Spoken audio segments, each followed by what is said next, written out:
Okay. We'll go ahead and call the work session to order for April 10th, 2025 at 1:02. Shanae, do we have anyone wishing to speak? Yes, sir, we do. We have a couple people wishing to speak, so I'm going to read the script. Citizen comments provide the opportunity for our citizens to address the council on items that are listed on the agenda. Each speaker will be limited to 3 minutes, and I will let you know when 1 minute is left. Please state your name and address prior to your comments, and a professional presentation is requested. If you have handouts, please just give them to Orlando. He's got a green tie and gray hair, which is very pretty. And I was trying to think of something better to say, but I can't. So the first speaker is Taylor Bowen. Good afternoon. Thank you for giving me a little bit of time. My name is Taylor Bowen. I'm with Amley Residential. I'm at 5057 Keller Springs, Addison. This was important for me to get the opportunity on behalf of Amley and AT&T to give you just a quick introduction in case you have questions at work session after our case is presented by staff and or later this evening. But as many of you know, Amley's been part of this Irving community for 20 plus years since we started our development in La Villita in 2005, Ascena in 2010, and the Urban Center in 2015. And we're pleased that AT&T selected Amley to redevelop the 14 acres adjacent to their corporate office and training center on a site that was formerly used as 304 corporate apartment units.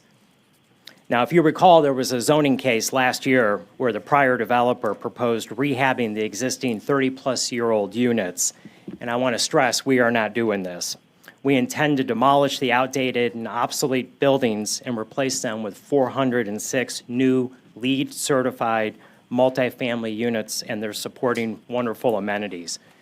And after staff support, there's really 5 reasons why I want you to really think about supporting this redevelopment opportunity. 1, it provides critical housing for the missing middle.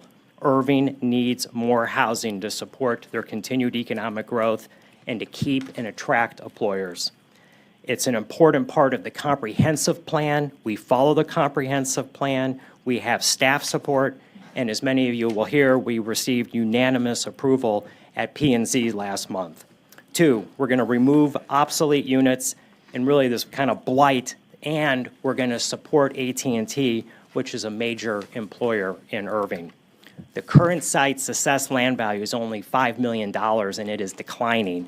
Our proposed development is going to be north of $130 million, adding $125 million of increased assessed value and improving the infrastructure. Also, we're going to provide a critical link to the Exxon campus to the south. That is very important. 1 minute left. Thank you.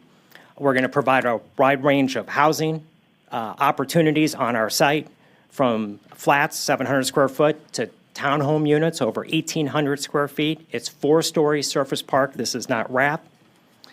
We are a proven owner. Amley has been in this community for 20 plus years. I've personally developed these and have had relationships with many of you. Our current assessed value in the city is over $260 million, and we pay over $5.5 million as taxes. We can develop this site.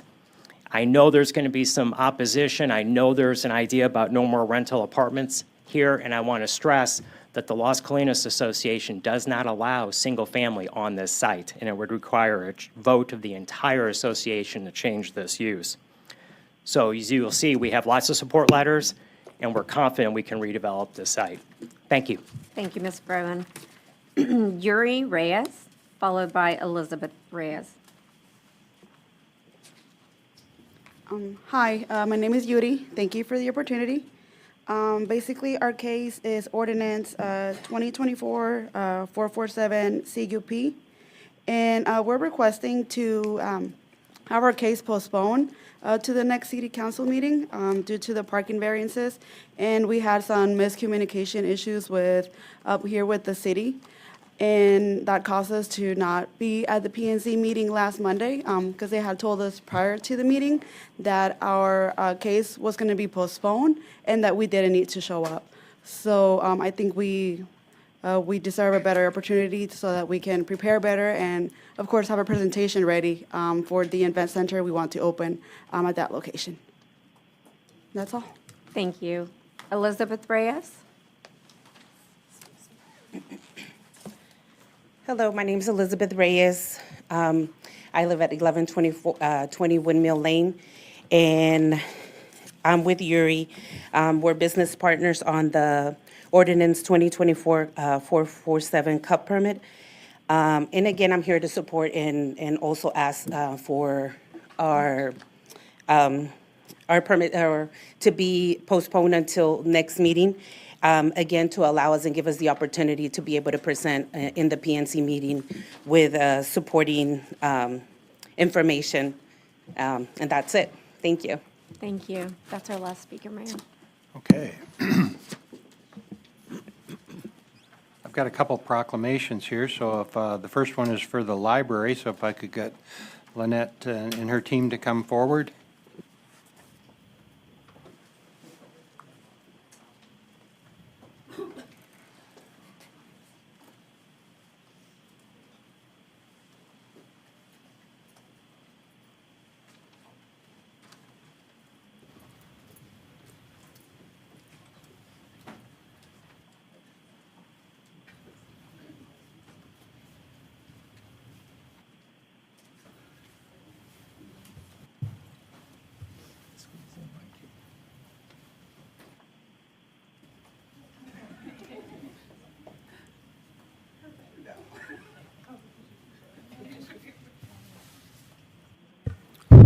All right, we got everybody here. We got everybody, Lynette? Well, first of all, thank you all for being here today. I appreciate it. I've never really realized in all the years I've been here how many things that the library does and how involved you are until I got elected mayor, and my wife got deeply involved with the library and the book clubs and different things that you do, and posts on a regular basis, everything that's going on. And we are very, very fortunate to have all the programs and the great people that supply them for our residents. So thank you for all that you do for the city. So we have a proclamation for National Library Week. Whereas libraries spark creativity, fuel imagination, inspire lifelong learning, offer a space where individuals of all ages can explore new ideas and be drawn to new possibilities. And whereas serving as vibrant community hubs, libraries connect people with knowledge, technology, and resources while fostering civic engagement and crucial thinking. And whereas libraries provide free and equitable access to books, digital tools, and innovation programming, ensuring that all individuals, regardless of background, have the support they need to learn, connect, and thrive. And whereas by providing access to resource training and opportunities that support career growth and economic success, libraries empower job seekers, entrepreneurs, and lifelong learners. And whereas through story time, STEM programs, and literary initiatives, libraries nurture young minds by fostering curiosity and a love of learning that lasts a lifetime. And whereas dedicated librarians and library workers provide welcoming spaces that inspire discovery, collaboration, and creativity for all. And whereas libraries, librarians, and librarian workers across the country are joined together to celebrate National Library Week under the theme Drawn to the Library. Therefore, I, Rick Stouffer, Mayor of the City of Irving and the Irving City Council, do hereby proclaim April 6th through the 12th of 2025 as National Library Weeks in Irving, Texas. Congratulations.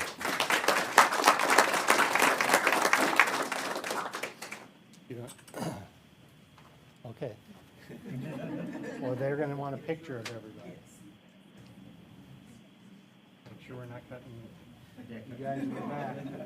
You guys in the back, get in the front.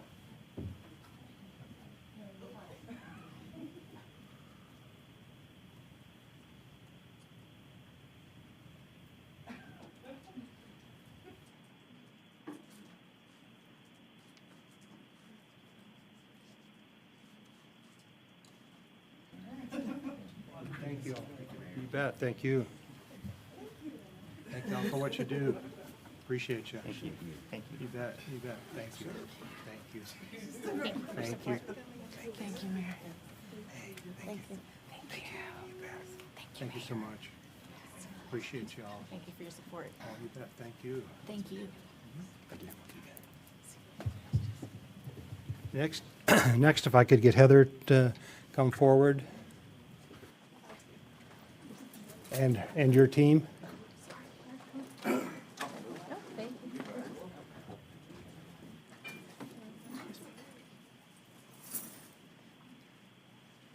How are you? Y'all doing good today? All right. Now we're in business. One of our own from the Canine Companion organization. That's another organization. We're very blessed in the city of Irving to have a Baylor Scott White program that trains these amazing animals to help people in need, and we're one of the few in the whole United States that offer this opportunity for these animals to be raised. It's amazing to see the people that raise them, the people that work with them, and then those that actually receive them, and we're blessed to have this young man to be part of our team that works with our young people. So we have a proclamation for Child Abuse Prevention Month. There he goes. Yeah. We'd all like to do that after our big meal. It's whereas children are our most valuable resource and will shape the future of the city of Irving. Child abuse and neglect is a serious problem affecting every segment of our community. Finding solutions requires input and actions from everyone. And whereas child abuse prevention is a community responsibility, and we all benefit when organizations, individuals, and government agencies work together to provide family services and support. And whereas effective child abuse prevention activities succeed because of the partnership among families, social service agencies, schools, faith-based organizations, law enforcement, and the business community. And whereas preventive programs offer positive alternatives for families and encourage parents and caregivers to develop the skills to raise the children in a healthy and nurturing manner. And whereas by raising awareness and expanding knowledge of what communities can do, we can help prevent child abuse and strengthen the bonds between parents and children. Now, therefore, I, Rick Stouffer, Mayor of the City of Irving, and the Irving City Council, do here proclaim the month of April 2025 is Child Abuse Prevention Month in the City of Irving.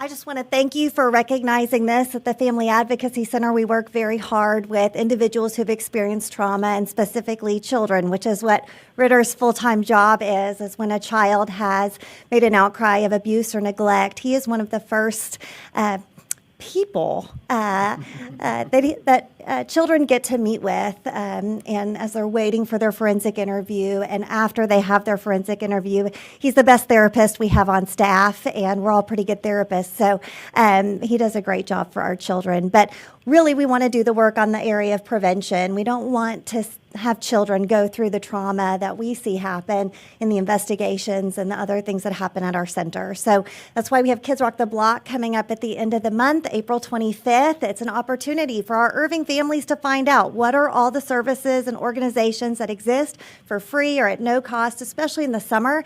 I just let you know, when August hits, our child abuse cases come flooding in because those kids have not been around caring adults or other individuals who might report abuse. And so we want kids to be able to be involved in programming and services and opportunities to keep them safe and to protect them.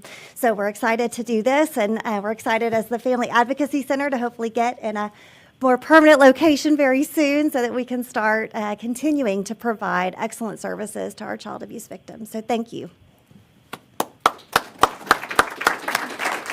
Yeah, I'd be remiss if I didn't mention what we do at the Family Advocacy Center. This was a brainchild of Chief Kennedy and his wife Rose. Made a lot of things happen over the years to put this together, and Carol Sousat was kind of the backbone of making sure that it was completed and finished. And unfortunately, with the weather that came through here most recently, the roof was torn off, and so we have found a place where for temporary can be utilized so that we can continue to do what we do. But we're very blessed to have this as part of our police engagement within our community and what they do day in and day out for the young people that are challenged.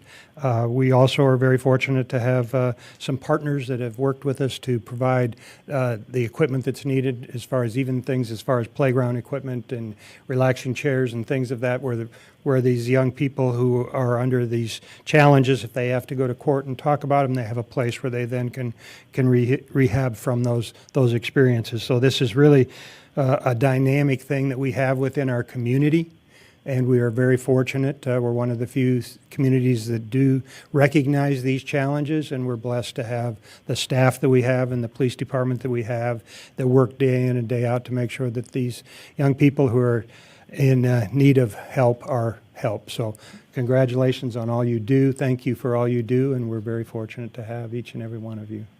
Thank you.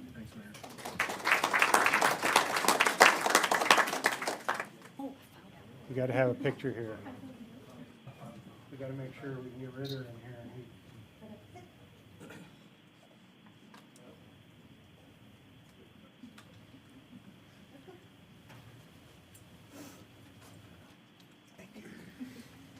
Thanks, Mayor. Appreciate it. Thank you. Thank you, Mayor. Thank you. Thank you for all you guys do. Appreciate it. Thank you. Thank you, sir. Thank you. Appreciate it.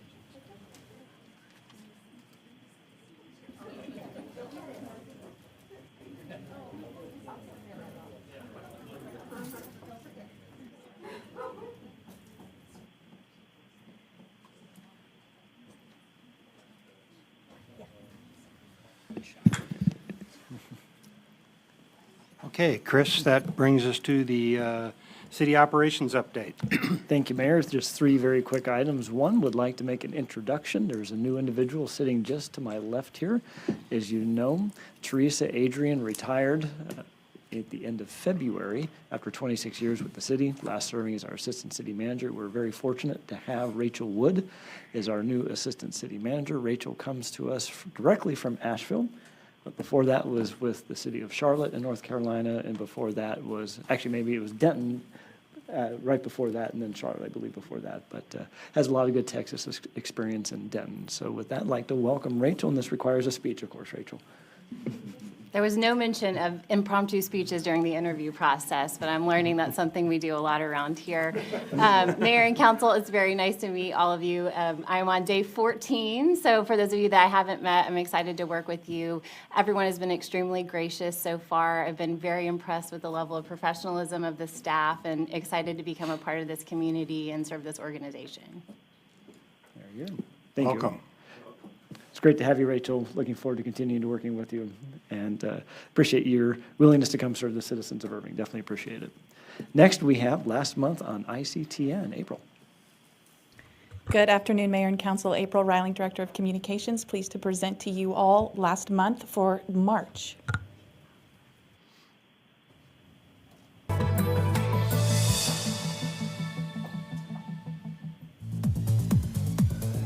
Your ICTN team produced 47 videos in the month of March. If you look up now, you'll start seeing hints of blue. This is where the roof was actually lifted, removed, and set down across the canal. Our city is strengthened by having an engaged electorate. I got to meet people from all walks of the community, and I really took everything they said so much to heart. It's just a wonderful day for the authors and their audience to finally meet and just gab about all things reading. The hope is that the students will actually make all these trees, help them flourish, so that way we can actually donate to the local food banks, churches. An old waxy melting candle is giving new life and igniting the new candle. So it's like passing on like all the creativity. It was a song I've heard since I was little, so it's always just kind of had like its place like in my heart. Being first generation to have a house in the United States is a different feeling. It helps us interact with other children instead of just staying in our own bubble. We dip it in milk chocolate, we roll around in crushed Biscoff cookies, and then we drizzle it. Stay up to date by subscribing to our YouTube channel at youtube.com/The City of Irving. Thank you, Mayor and Council. And Mayor and Council, one last thing. We ended our Audit and Finance Committee about an hour ago, and the chair stepped out too quickly before we could recognize his contributions as the A&F chair, and it was his last A&F meeting with Councilmember Taylor. And Brett has a presentation and, of course, a gift. No presentation. I didn't want to do another PowerPoint. We do have a little token from the staff.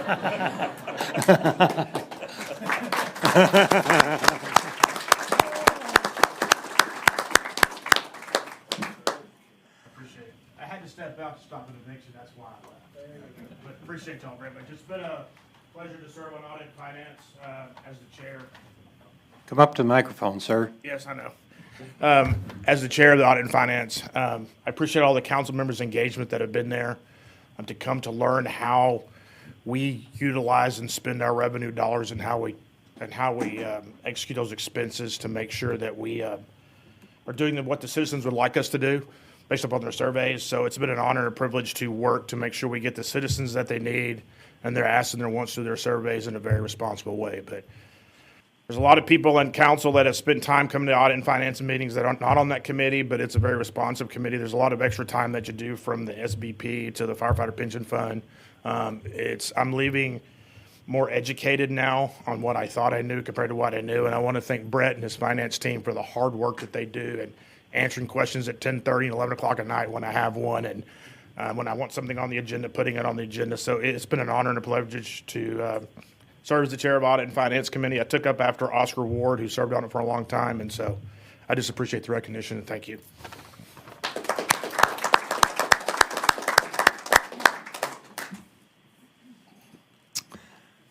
Thank you, Kyle. I know there's a couple of committees that take a little extra, and I appreciate you always stepping up to be and representative on those other boards where we need somebody from the council, so appreciate that very much. Okay, then we'll go ahead with the regular agenda. Items number 2 and 4 are minutes from the work session and the regular meeting on March 20th. Item number 4 is adopting a position supporting Senate Bill 2118 related to the composition and authority of the Dallas Rapid Area Transit Authority Board, DART. This is something that we kind of talked about earlier today a little bit, but we've been trying to figure out how best we can be represented and receive our fair share of the dollars from the DART board. And one of the challenges that I feel, and several other mayors have felt the same, is that while we understand that it's an organization that you really can't change the makeup of it as far as the dollars given because it's based on sales tax. But one city, because of the fact that it's a larger city, has always had a majority of the votes on the board. So it's unfortunate for other cities that want to talk about things. Prime example was that not a lot of the, not all of us have a full-time representative on the board. So most recently, as we've talked about the money being given back and things of that nature, and the service that was needed, you have one individual who may serve 4 cities. 2 of the cities may not want to do that, but 2 of them may want to do that. Depending upon that representative, if he agrees that he wants to do something, then those 2 are represented. If he agrees he doesn't want to do something, then the others are. So those individuals then are not really representative of their position. The challenge has always been that they look at the dollars and cents versus the actual commitment. To me, I look at it from the commitment perspective. Everybody gives 1/2 of what they make. It doesn't make any difference if you put $500 million in or you put $50 million in through your tax. You're giving up that same 0.5 percentage. So, and those dollars, we can argue, well, they're dollars that come from the region. That's one of the arguments that they make, and it's really, well, the sales tax dollars that we collect also come from the region, but we still have the ability to spend them within our area. So this is something we've been trying to work through. This is a resolution that Senator Parker has brought forward where each city would have a full representation, and that the Dallas City would have actually 3 votes of that representative, or if they chose, they could have 3 representatives. But it would then be a situation where there wouldn't be controlled by one city. To put it in perspective, that one city, yes, they do put in 50%, but they get 75% of the return, ridership and equipment in the area. And it also kind of plays into the E&Y, which was a study done on proportionality, and it basically was not really looked at on what you had in your city for ridership, but based upon how much iron was on the ground. So they counted the TRE. Well, this city was founded almost 121 years ago. We're almost 121 years old, and that railroad was there when this city was founded. So I think us having to pay for it is probably, or the use of it is kind of interesting to me that was charged to us as one of the things that we were responsible for with the TRE running along that line. But these are the challenges that we're facing, and we're trying to, we've tried to work these things out locally, internally. We have the ability as a board to change the makeup of the board. They have not seen that they would like to do that, number one. The other thing, that other amendment that's before us is a 25% reduction in the dollars and how that could come back to us. That really plays into the legislation that created DART, and the reason 25% was chosen was because the legislation allows for the DART board to reduce the percentages, but only in 25% increments. So that's why that number was picked. There's been a lot of back and forth, well, we can only do 5% or 10%, but the number was picked because of the legislation, which takes us to, and I apologize for taking your time, the long drawn-out process of we really need to fix this at a legislative session because we were created by the legislature as an entity, and the only way to really change the entity is through the legislature. And so this bill would be one where we would be in support of Senator Parker's bill to have a representative from every city, as well as Dallas having a few more so that they had a percentage but not control. As it sits today, they control by one the board in any given situation. So that's just kind of what it, John? Thank you, Mayor. So the last time we had a vote on DART, a number of residents asked that we pull it out of the consent agenda. I would like to make that request at this time. I think, given our resident survey, this is one of the more important services to our residents, whether they're for it or against it. And so I think having it on its own vote, I think it'll be the same vote breakup as Sure. or breakdown in terms of who votes for what as the consent agenda, but I think given how important this is to our residents, we owe it to them to have this out of the consent agenda. Yeah, we can pull it off the consent agenda because I think, John, you make a good point. As we go through this process, there are those that are dependent riders, and that is what we're trying to take care of, is the dependent riders. But we have lost routes in our city. We have people that are not being serviced properly. People, unfortunately, it's like a lot of things, they get scared.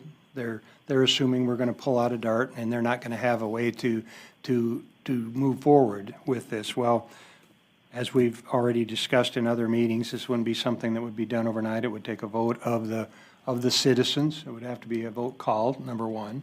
Number two, we would have to have something in place, which is why we have had staff looking at VIA as to how they could move people internally within our city as well. So I think your point is well taken. If we can get ahead of it and explain it in those terms rather than, you're going to lose all your ridership if we get out of DART, if we really can explain that we really, in some ways, if we could just get the $5 or $10 million that we needed back to provide the internal service that we could provide from VIA, even though we would still be giving up our full penny, at least then our residents would have the ability to utilize the service. So I think there's a lot of pieces. So John, I appreciate that. I think we should do that. Any other questions, comments? Thank you. The next item is designating the mayor as the authorized official and approved submission of the application of the office to the Office of the Attorney General for the Other Victims Assistance Grant for a 2-year period for fiscal 2026 through 2027. Item number 6 is appointment to the Tarrant 911 District Board of Managements. This is city managers recommending Police Chief Sam Hall to this position. Item number 7 is a resolution approving a consulting agreement with On Duty Health Texas PPC PLLC for comprehensive labs, physical assessments, fitness assessment, and ultrasound enhanced cancer screening for our fire department. Number 8 is a resolution approving addendum number 5 to the professional services agreement between the City of Irving and Komatsu Wrangle Architect, Inc. in the amount of $163,074 for the preparation of and design construction documents for the Huffman Building for the second floor space that's being built out. Item number 9 is a resolution approving an amendment to the development agreement with Operation Finally Home to extend the completion deadline and authorize the conveyance of 332 South Britton in substitute for 322 South Britton Road. Item number 10 is appointment to the Trinity River of Texas Advisory Committee for the Central Regional Wastewater System, reappointing Todd Reck and Steve Pettit to that position. Mayor. Yes, sir. I'm sorry, I had a question on item number 9, and more specifically, line number 13, where it says veterans must agree to reside in the home for at least 5 years. After this period, they may sell the home, or it will revert to the organization. My question is, if they sell the home, do they get to pocket all the money? I believe so. That's part of Operations Finally Homes program, how it works. Is how we've had it in that line item in the previous agreements. So. Okay, so somebody can get a house, be in it 5 years, sell it for $275,000 and get to keep the money. I believe so. I got It's a their problem. it's I their got home. a problem with that. We've had that in there with the past 3 homes that we've sold to them. Yeah, but still, at some point, okay, I still have a problem with it because, again, they're getting the house for free. Am I correct? Yes. And all they got to do is stay in it 5 years, and they can make $275,000. I don't care if we've done it in the past. I think we need to take a look at that, either put a longer stay time or something, but I just don't see that being a good use of our funds to let somebody be able to make that kind of, maybe $300,000 worth of equity and cash just to stay in a house that they got for free for 5 years. I can follow up with Operation Filing Home to confirm if there are any stipulations to that on their end, but it's to their program how it works, but I'll confirm with them before tonight. Yeah, I would prefer that, because even if we've been doing it that way, this is the first time I really realized that's what's happening. And, so, yeah, I'd like to see some more stipulations besides. Al? Yeah, I agree with you, Dennis. I think what I'd like you to look at is the ability, maybe there could be some sort of a language or rider that should 5 years elapse and they want to leave, that if they're going to sell it, that it go into a home that they're going to be purchasing, or something that put it in the pocket. I'm just not sure I agree with that. And I know the VA doesn't let them do that. I'm sorry, you want who to pocket? No pocket. No pocket. Okay, to then, if they can sell it and if I'm understanding this correct, it's after 5 years, they can sell the home, is that correct? They have to Yes. stay in the home for 5 years? Okay. Yes. I think Dennis's point is correct, and I would support it. As the chairman of the Greater Dallas Veterans Foundation, I'll speak on our behalf, as councilman here, that I would like to see if we might be able to have some kind of language that is acceptable, that should that be sold by the individual veteran that's been in it, that it be applied, or some sort of go forward, that they're not just putting it in their pocket and moving forward, but that it be applied to another home or whatever may be happening. I'm just not sure what the right verbiage is. So something akin to a 1031, Al? What's that? Something akin to a 1031 exchange? Yes, exactly. Okay. I mean, I agree with you. We're stepping in, we're using all the whatever monies and funds that we have to put them there, which is a great thing that we should be doing, and so I'm with that. But at the end of the day, the whole idea is to keep them in there so that they're not homeless, or that they can't afford the next home. So I'd like us to look at that. Would you, Philip, you got any comments? Yeah, just on to that? clarify, the only city contribution to this project is the lot. The cost of the home construction is all borne by Operation Find the Home and their volunteers. I don't know if that makes a difference, but just wanted to clarify that. Yeah, and well, thank you. I'm not trying to legislate from here, but what I am suggesting is there's got to be a way to make sure that once the home is sold and vacated, and the funds are going to, if they're going to stay with the individual, then it's got to be placed into another home or something. And I don't know the answer, and I'm not going to try to get into it, but I'd like us to look at it so that the individual, because at the end of the day, okay, they got 5 years of free home. What gives them the right to then pocket the money?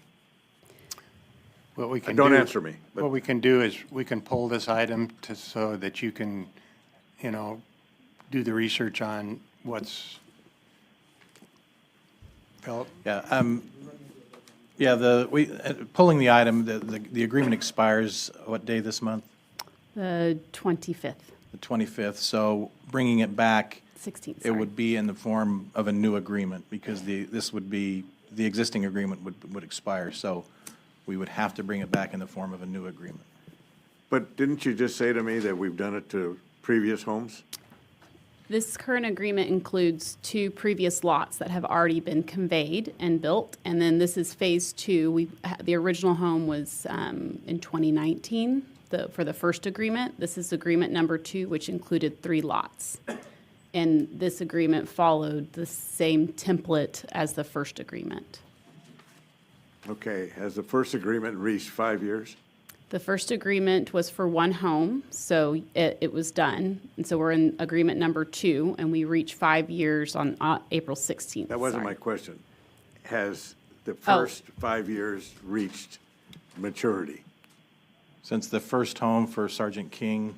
I'm sure we're close to it. I don't have the date as to when it was deeded over to him in my head. We're probably at the 5 years past for the first home, yes, sir.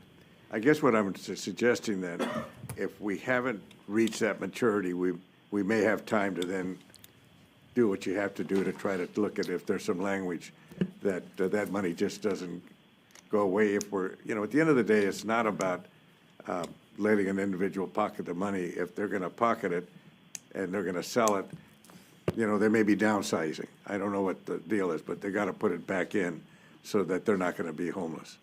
Okay, I guess, or whatever. Yeah, So I think, Councilman, we would have, I don't know that we would have a position to dictate to Operation Finally Home the terms of their agreement with the veteran who's receiving the home. That would be difficult. We can talk to them and see if they would be agreeable to adding something in our agreement that would affect the city's contribution. I don't know how successful we would be in having the conversation about Operations Finally Home's internal agreements with their veteran. I think that's where the difficulty relies. Okay, well, I'm not going to belabor it. I don't want to eat more time, but Dennis, I agree with what you said. I think we need to try to find a way to it. And if we're not out of time on the first one, or go forward, whatever the situation is, please look into it and see what we might be able to handle going forward, okay? Thank you. Mark? Well, to Philip's point, I mean, we're cooperating with a nonprofit, and we're just providing a lot as far as, and when we do that, then, you know, we're not going to interfere necessarily with how they structure their benefits to these veterans. And so, I mean, since we're just providing the lot, I don't see that, I mean, we can talk to Operation Finally Home about if they want to like have that as a provision in there, but if we're going to cooperate with these nonprofits and do what we can, which is getting these lots to them for homes for vets, then yeah, I'm supportive of the case. Let me get back into that because I see where you're coming from. But at the end of the day, if that nonprofit is getting federal funds or funds from the Veterans Administration, then they've got some say-so on this too. So we are actually giving the property to make the home building go forward. Am I correct?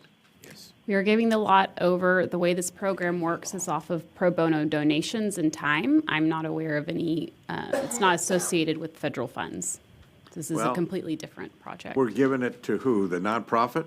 We deed over the property to Operation Finally Home, who then works with Dallas area builders who donate their time to build the home, and then they get donations for supplies and materials to build the home, and then once it's completed, then they deed that home over to the veteran.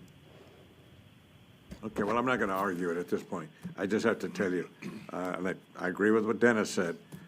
An individual has been given all of this, I mean, free, and they're going to be there for 5 years. They last it, and they turn it around and sell it, do whatever they want with the money. I guess I'm looking for some kind of a rider or hook to it, that they ought to put it back in or reverse to another veteran. Something that just not making an individual have largesse. So I'm not going to take any more time. Thank you. Kyle? I got them. Okay. So, do they pay property taxes while they're in this house? If they receive the veteran exemption, no. Okay, Most of so them don't. what I would like to see, here's a suggestion. Okay, they can sell it, but repay the city for the cost of the land. Because you can't build a house without the land. And you can say that all we're giving is the land, we're giving $100,000 worth of property to somebody. So I ain't got no problem, sell it 5 years from now, but repay the city for the land cost that you just got for free. That could certainly be, if we want to let this agreement expire and negotiate a new agreement, we can add that provision if that's the will of the council to do so. Yeah, because, I mean, I understand, you know, the need to work with a nonprofit, but I also understand there's a lot of people in the city that would love to get a free lot. There's a lot of nonprofits that build affordable housing that would like to get a free lot, you know, and even under that, you know, when you build a house for, you know, some of these houses that they build, they've got a 15-year lien or something on them. They got to stay in them, you know, and at least something. I just have a hard time giving somebody, Operation Family Home, anybody else, a lot for free, and then they can turn around and eventually sell it. So, yeah, I could live with if they sell it, then pay the city back for the lot. Because you got to understand, you build that house today, it's going to appreciate in value over 5 years. So that's a lot of money. So if you can work with them to say, yeah, let's pay the city back for the lot, I could live with that. Mayor, can I follow up on that? Sorry, Sure. John, let me just finish my thought. Kyle was first too. Kyle, did you? Replacement value. look at it from that standpoint. Because we're giving up, whether it's a lot, there's a number tied to what that lot is worth, or that what we paid for. And so that if we're gonna play in this game, that when they sell it, replacement value that the city donated goes into the next potential, whatever we're gonna do. I mean, we're trying to say, hey, you know, we're putting value into it, and it's because we're trying to help a veteran. Then let's help the next veteran. Kyle, did you want to? Yeah, Operation Family Home only uses fully disabled veterans in their homes. So the chance of Sergeant King selling his is very rare, if any. This is a chance to have an organization that comes in that builds homes based upon the neighborhood standard.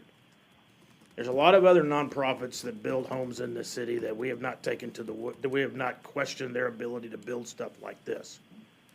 I don't think it's right. We made an agreement with Operation Family Home for them to be able to come in, which is a nonprofit, and everything they raise is for profit. NEC is one of the biggest contributors to Operation Family Home. I don't think it's for us now, 3 houses into this, for us to start coming back and questioning the way they've done this when they've been doing this from day one. The thing about Operation Family Home is when they get a lot, they build on it, just like Habitat for Humanity. This is what they do. They vet the veterans who have to be disabled, usually through the Veterans Administration. I don't know of a single Operation Family Home in my time working with them that's been sold by somebody that's lived into those homes. I mean, I've been working with them since all of this started. I was kind of one of the first ones to bring them to the city to do this. Just want us to be really, really careful that if we start messing with some of these folks that are coming in and wanting to build these homes, where all we have to do is give them a lot, that we don't run them off. It's hard enough to get these organizations to trust cities to work with. And I get we're doing our due diligence. Just need to be really careful on the backside that if we start doing this, that we run something like this away.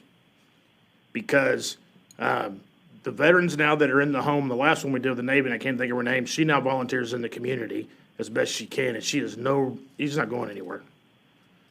It's one of the challenges when it comes to building affordable houses and stuff like this, when you're not building multifamily and you work with organizations that build single rooftops, it's also part of the ability to allow these people to have single home ownership, and then if they need to move on with their lives because they have done the things that they are required to do to qualify first, then they've done the things that they needed to do where they've bettered themselves, where they have the ability to move on or to go or become much more self-sufficient. We shouldn't penalize them or not allow them to do that or take a portion of that in which they have worked their butts off to get to where they can now do what they need to do physically, mentally, emotionally, and financially to be able to improve themselves. If Operation Family Home wants to give them a home and then 5 years later they want to sell that home, then they should be able to, the veteran should be able to keep that money just because of the service in which they gave to us, because I didn't serve and they did. And they allowed us to have laws and feelings like this where we can now be able to make decisions like this and to do this without government interfering with them and telling them how a house that they have earned based upon sacrifice for this country, and have a government tell them what they can and cannot do with their home that they have earned. Maybe they didn't pay full price for it, but they earned it through their service and their dedication to this country. And I don't think it's right for us as a municipality to step in the middle of this and try to start changing agreements midstream. I think Operation Family Home is a class act. I think what they do is the right thing to do. It's all veteran focused. It's all volunteer, it's all donated, it's all done through the stuff to build those homes, and I think we just need to stay out of it and continue this agreement and not interfere with it. John.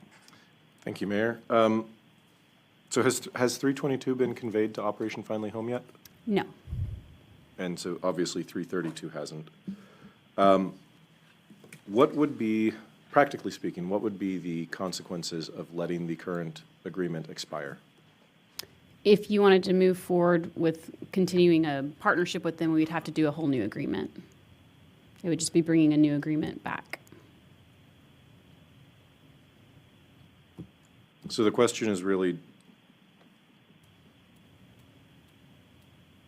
well, okay, what it seems to me then is if we'd like to see that 5 years amended to either be a longer requirement or removed altogether, what we ought to do is just let the current agreement expire and then renegotiate a new agreement. I do agree with Kyle in the part that we have 2 agreements in place already that everybody agreed to. I don't think we should touch those. Well, I mean 3, but I'm not talking about the first one. Just the 2 that are there on Britain, not the one on the corner of Britain and, I forget what the cross street is, at the south end of that lot that we own. I would be amenable to renegotiating, and if the renegotiation is just, we're committed to the 5 years, we're not going to budge, then we can discuss that as a council when that comes back to us. To me, if this is something where it's clear we've got some strong feelings about pushing to make sure that the people that are coming into these homes, that they stick around a little longer at the very least, or if they're not going to stick around, maybe we want to have something in there that, Dennis talked about recuperating the cost of the land. Al talked about making sure that it goes into the next home so that we don't have a situation where now a veteran who had a home is now homeless. It seems to me that we should if we want to talk about renegotiating that part of the contract, we should let these finished homes let it expire and renegotiate. Your light's on, Dennis. Oh. Let me finish my thought. Number one is, I'm not talking about renegotiating. I've asked you to look at, going back to the first one, we're within the 5-year first time frame. I'm looking at one thing. We're actually part of supporting a veteran. I don't care if he's disabled or not, because I can play that game too. At the end of the day, what I'm talking about, how does that lot that we gave the first ability for this nonprofit, and I'm not shooting at the nonprofit, but at the end of the day, they're doing it because it's a veteran that they're putting in that home. How do we continue it after 5 years, whether it's with the same person or if they sell it to another veteran? And right now, you haven't given me an answer. So I'm asking you to look at it. I'm not asking you to renegotiate, whatever, but just look at where all this goes. And at the end of it, the decision has got to be, how do we continue to support the next veteran? Okay? Okay. Thank you. Number 12, approving sole source service agreement between the City of Irving and Eaton Corporation for total estimated amount of $128,247.78 for the annual uninterrupted power supply, support, and maintenance. Items number 13 through 20 are the bids. Are there any questions on the bids? Seeing none, we'll go to item number 21. Ordinance amending chapter entitled Short-Term Rental Registration of the Code of Civil and Criminal Ordinances of the City of Irving, Texas to revise registration and insurance requirements. Item number 22 is approving a homeless prevention grant program agreement with Catholic Charities of Dallas in the amount of $114,981. Number 23 is a resolution approving a homeless prevention program agreement with Family Gateways, Inc. in the amount of $69,000. Item number 24, Kyle's going to step down on, which is a resolution approving a homeless prevention program agreement with Irving Cares in the amount of $46,000. Item number 25 is a sign variance 2024-11-9805, considering a sign variance to the allowed existing pole signs to remain in the 39-foot overall height property height. Property located at 3510 West Airport Freeway, Outback Steakhouse applicant. Item number 26 is a sign variance, to consider a sign variance to allow 3 new directional sign to exceed the maximum height and sign area, to allow 1 new monument sign to exceed the maximum height and use aluminum panels around the cabinet. The property located at 401 West Las Colinas Boulevard. This is the Wells Fargo building. Item number 27 is also a sign variance for considering the sign variance to allow 2 new directional signs to exceed the maximum height and area. Property located at 451 Prominent Parkway. That's also Wells Fargo. Item number 28 is our zoning cases. I'm sorry, Abdul. A quick question on item number 21, which is ordinance amending the Chapter 8 article entitled Short-Term Rental Registration. Is that short-term rental registration that includes Airbnb? Yes? Yes, sir, it does. Okay, thank you.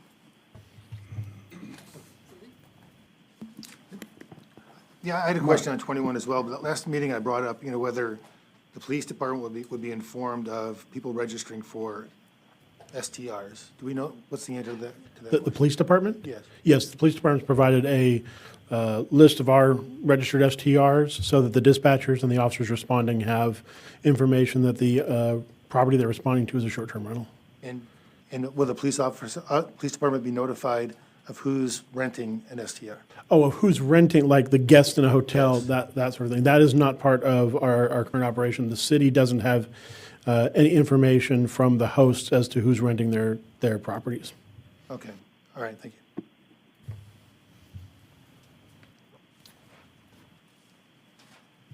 All right. All right. 28.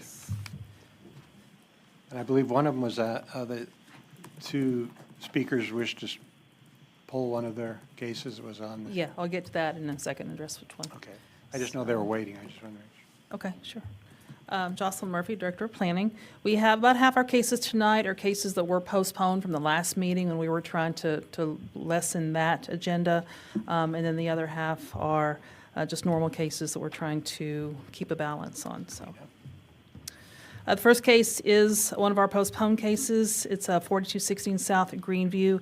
This and the next case are companion cases, so this is the comprehensive plan amendment, requesting to go from business office to manufacturing warehouse. Staff recommend denial, P&Z recommend denial 5-2, 1 letter in support and none in opposition. So this is property in the Greenview Hills neighborhood. We put this little inset map in here just to give an orientation. These 2 neighborhoods were purchased in the 90s by the DFW Airport using FAA funds when they were constructing this runway to the north. So there's still residential streets, there's still residential lots. There's a handful of properties in there that are still privately owned. Some people are living. There's a couple businesses in there. I believe there's a manufacturing home park as well. So there is a little bit of activity in here, but for the most part, these neighborhoods are owned by DFW Airport. This is a property that is not owned by DFW Airport, but that's why you see all these vacant lots around it. So they are requesting first to change the future land use to manufacturing warehouse, and then I'll follow up with the zoning case. So again, it's business office today. It was business district until we made the change a couple of years ago with our future land use classifications. It's currently in SP1. I believe it's for a house with a nursery is the current zoning. So there are the criteria for amendments. We don't support this, staff does not support this change just based on the fact that it is surrounded by DFW Airport property and that we are not aware of what their intention is for the property at this time. And would you like me to continue to the zoning case? Point of order, Mayor. I got a question on that. Sure. I thought the mayor said he wanted to see if we could, the people are waiting. So rather we start getting into discussions, I'd rather we move forward and bring the postponement one and just take care of that one, and then we can get into the rest of the day's business. Is that okay with everybody? Is everybody okay with postponing that case? Yeah. For them? Thank you. Okay. So we'll postpone that case till the next. We don't have to bring it forward at this point, just get it done. Okay, great, thank you. So when I get to it, I'll just skip over it. Yeah. Okay. Sure. I got a question. And Dennis has a question on the case. Yeah, so I'm looking at this case, and particularly item number 7 and 9, and you said staff really has does not support this because of DFW Airport and not knowing what they're going to do on their property. My question is, why should we wait on DFW Airport to decide what they're going to do on their property before we allow people to develop their property? That's my one question. Number 2, I don't think item number 7 apply in this case, where it says that if an area that is designated and or developed as a non-residential use desires to transition to a different non-residential use, the city of Irving should require the following. Bottom line is, there is no residential use, and it will never be no residential use, so it's not transitioning from no residential use. So how does that apply? How does number 7 apply here? It's currently, for the audience, number 7 is what we see on the screen. That's what we're addressing in the report. It's going from a non-residential use, which was the house with the nursery, to the non-residential use for the industrial is what the next zoning case will be for. So that's what these criteria are measuring. So this is going from a non-residential to another non-residential. Okay, I'm sorry. I misread it. No problem. I thought it meant it was going from a residential to a non-residential.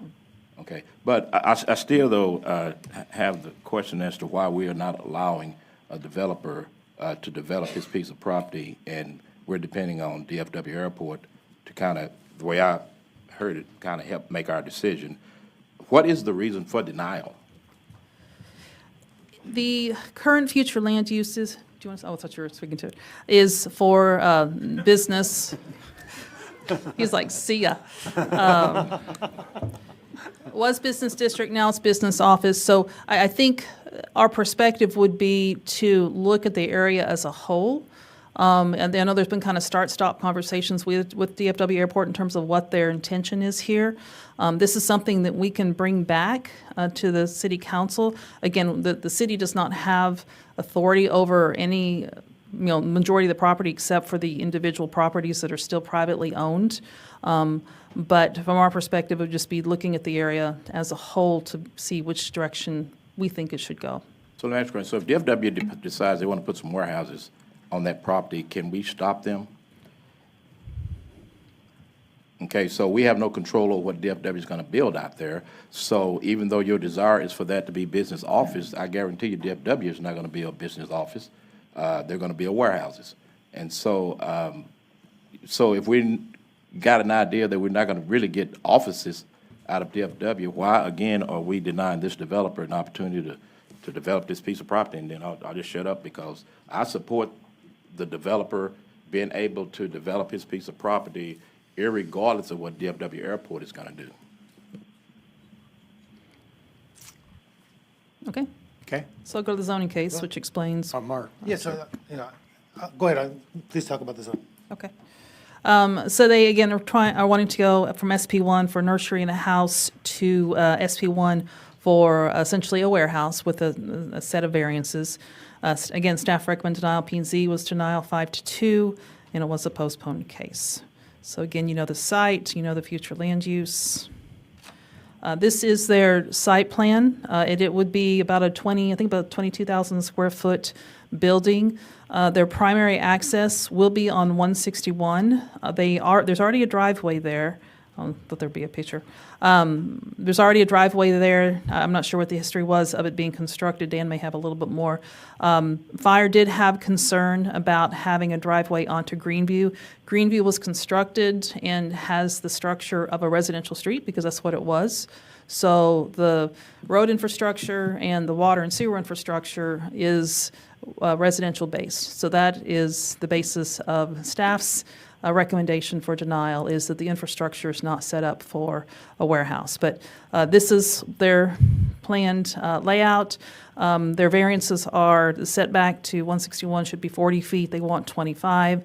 The building height should be 2 stories or 30 feet. They would like 2 stories or 40 feet, and allow the warehouse use in the 161 overlay. And just a few pictures of the existing property. And then this is the driveway off of the 161 access road onto the property. And I'll be happy to answer any questions. John. So you mentioned, thank you, Mayor. You mentioned that utilities are not sufficient for a warehouse? Greenview was a residential street, so it's got the residentially sized water and sewer. This did go through all of the infrastructure departments, and basically the water department said they would have to meet all the water utility standard requirements. So when it's being constructed, if sometimes industrial buildings don't use that much. It just depends on what's going to go in it. So if it's something that's going to have a high water usage, that could be a concern. If it's just going to have a couple restrooms, that might be not be an issue. Okay. Mark. Or John, did you have any more? So, okay, so it's not so much the warehouse part, it's the manufacturing that has the potential for the industrial? It would have to be judged by the use to determine how intense their utility usage is going to be. Okay, I understand. Thank you. Mark. No, I agree with the staff's recommendation and the P and Z's vote. It's not a compatible use with this area of town. I understand that DFW owns the majority of these lots around here, and they can put in warehouses along 161, but they haven't done that yet, and because they could do that in the future, I don't think should dictate us wanting to do that for this property, actually, that we have the ability to zone ourselves. So I think that the current zoning makes sense, and we should retain that. Any other questions? Next case. Okay. These next two were also postponed from March 20th, and they are companion cases. 1301 Ronnie, the comprehensive plan request from local commercial to compact neighborhood. Staff recommended approval, P&Z approval, 5-2, 1 letter of support, and none in opposition. So this is a property at Ronnie and Shady Grove, so we're just west of MacArthur. It was a property that was rezoned, I believe it was R75, and it was never built upon. So the owner, I don't know if he was a recent owner, but he purchased it and wants to build 3 townhouses, so 3 attached homes, and there's a utility line in between, and so the other one would be separate, but we'll get to that in the next case. So in order to do those houses, he would need to change the future land use to a residential land use, so the compact neighborhood would be appropriate for the townhouse form.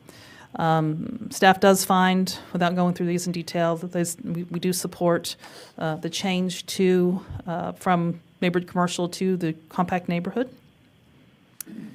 And I'll be happy to answer questions on that, or I can move to the next case. Questions? Mark? How big is this lot? It is, let's see, 0.376 acres, so 1/3 of an acre. 1/3 of an acre. And the lot to the south, number 3, that's 7.5? That's our 7.5? Do we know? So it's actually zoned CN, it's zoned for neighborhood commercial, but it probably is an R75 or somewhere around there. I don't have the exact acreage. Okay. All right, thank you. Al? Yeah, thank you, Mayor. I've had 2 phone calls from neighbors, and their concern is obviously putting 3 structures in that location, as well as what's going to happen with not only the flow of traffic, but also some of the safety hazard that they see. So I'm just giving it input that they really are not in favor of seeing that. I don't know if did you get any inputs or any kind of letters of being against this?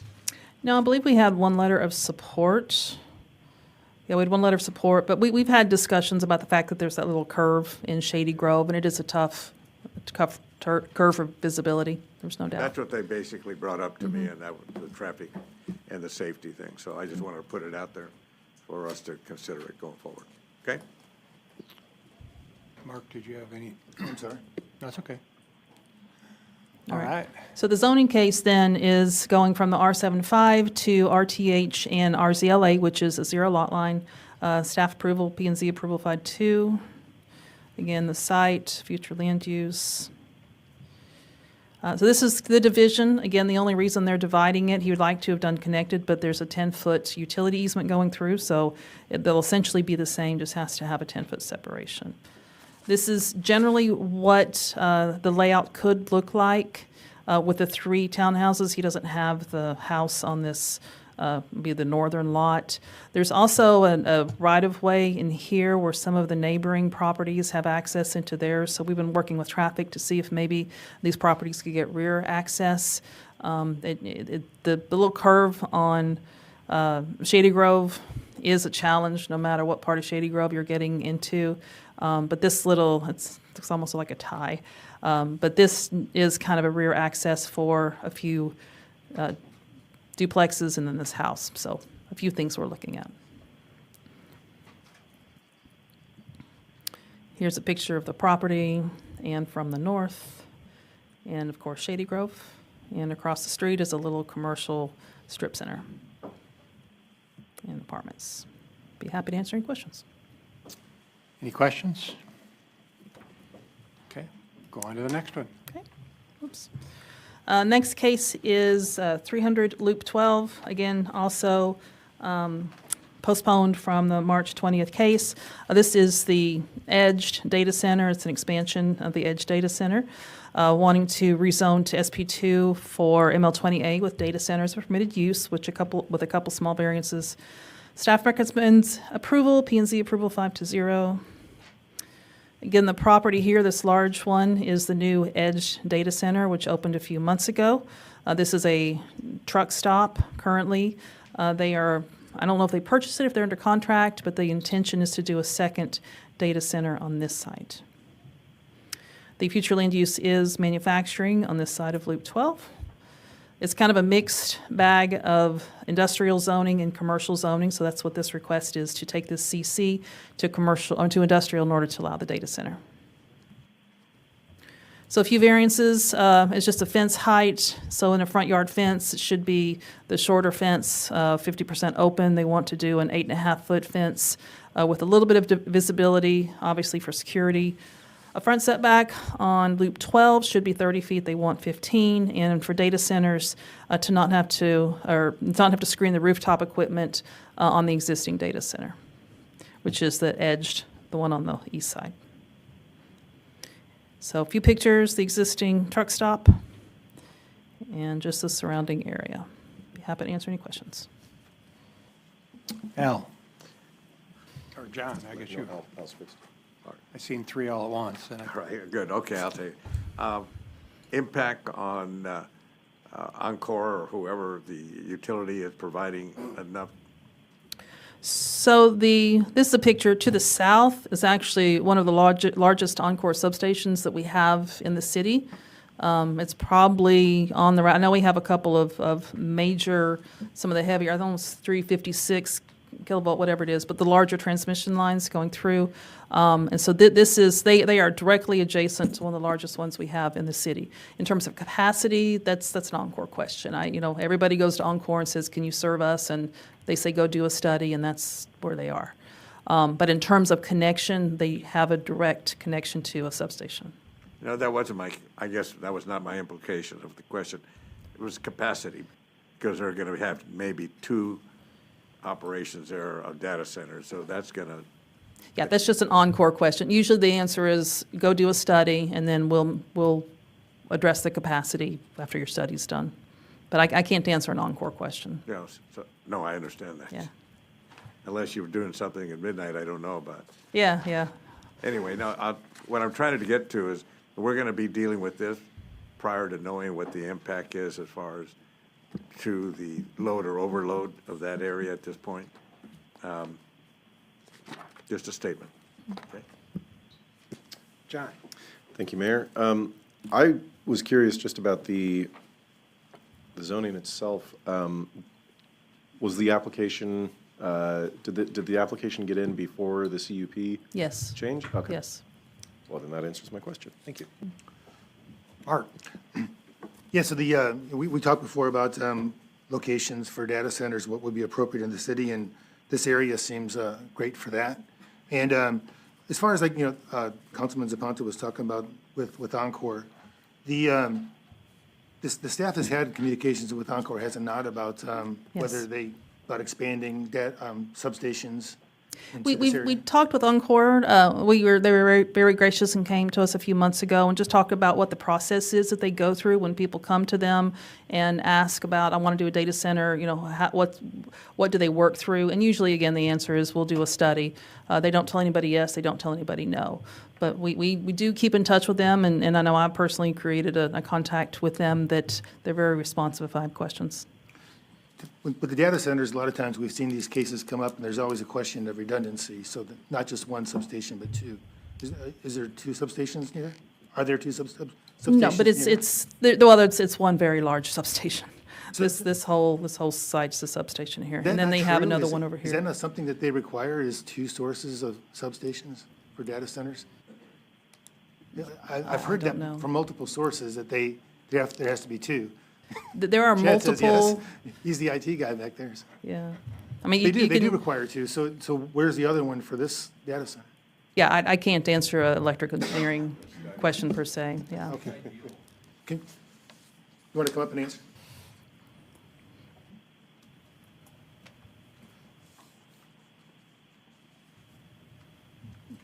When you're building out these data centers, you want all the redundancy that you can possibly get, so it's absolutely ideal to be connected to more than one substation. Is it required? It depends on how you define a data center. Okay. All right, thanks.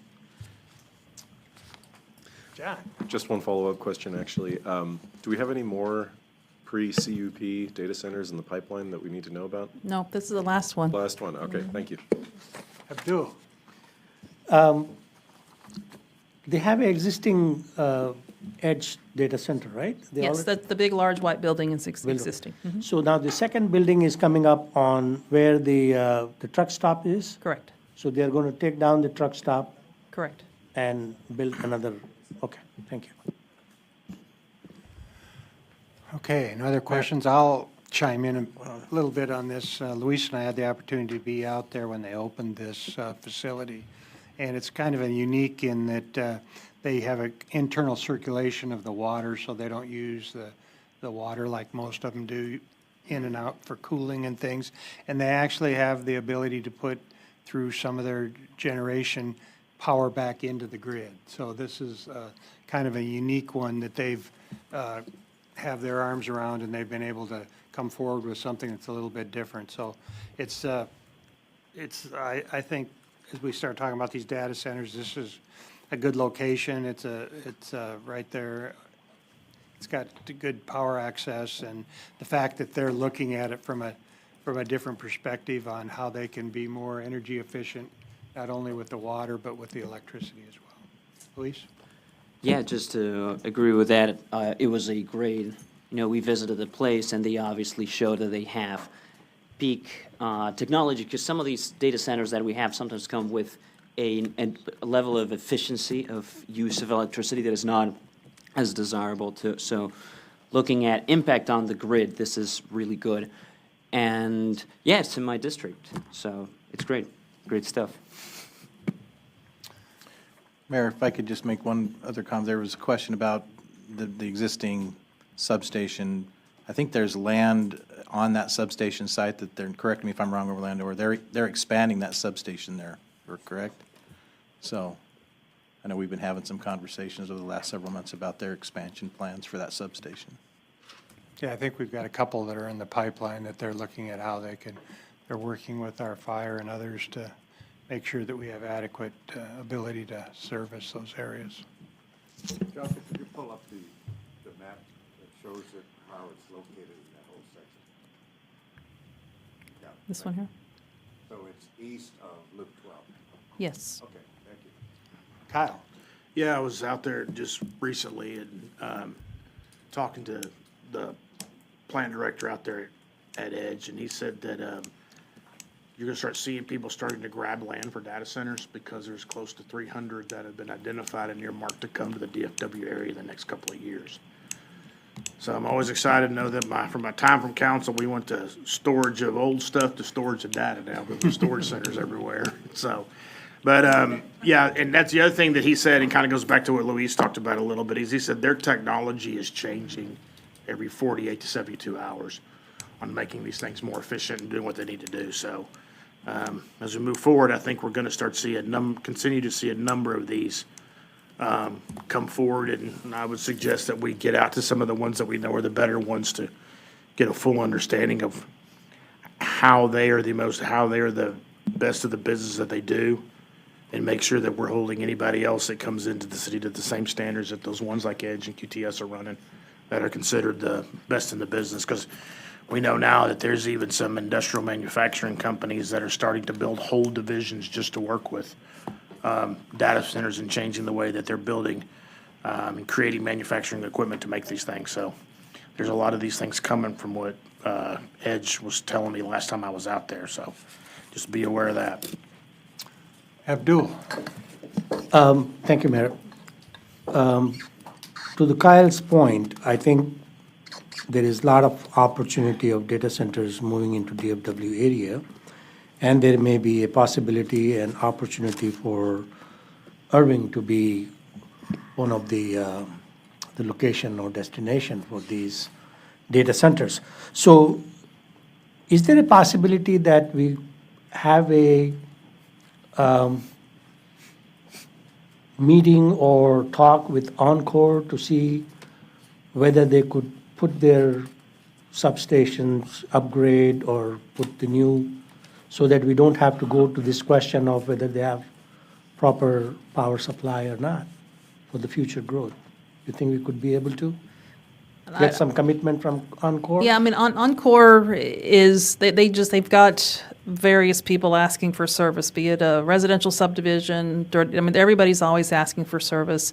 So they're constantly, just ERCOT wide, constantly looking for ways to generate power. That's obviously an issue down at the legislature as well. So really the most they can tell us now, just like the most they can tell somebody who's asking for service, is give us a study, tell us how much you need, and then they'll have to figure out within the boundaries of where the generation is and how much they can actually provide. So it's not just a data center problem, it's a statewide problem.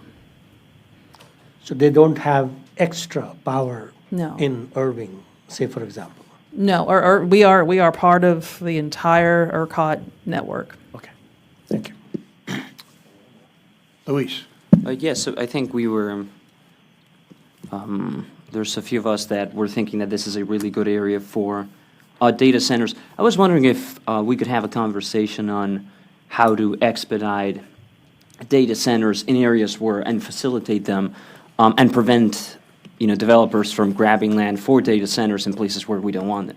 Because, maybe we have people purchasing land for something, and it's like, actually, the city council would be much more much more on side if you wanted to build them east up Loop 12 in that corridor. That would be the place to do that. So I was wondering what things we could do also with, KO and. We can put that into Al's committee and have us look at different opportunities for that. The one challenge you do have, and this is where we have to kind of think about it a little bit, while they may not have the power, they may have the ability to find an area close to that area that they can put it on, and then they have condemnation rights, and so they can actually condemn land and run power lines wherever they want to get from where they find a place to go versus where it is. So to your point, it is incumbent on us to really think about where these things are and if there is someplace close. Now, whether there's enough power or not, we probably need to have those conversations. I know that, like I say, I know they're working on 2 units for our city as we speak that cost about $250 million 250 million to put together.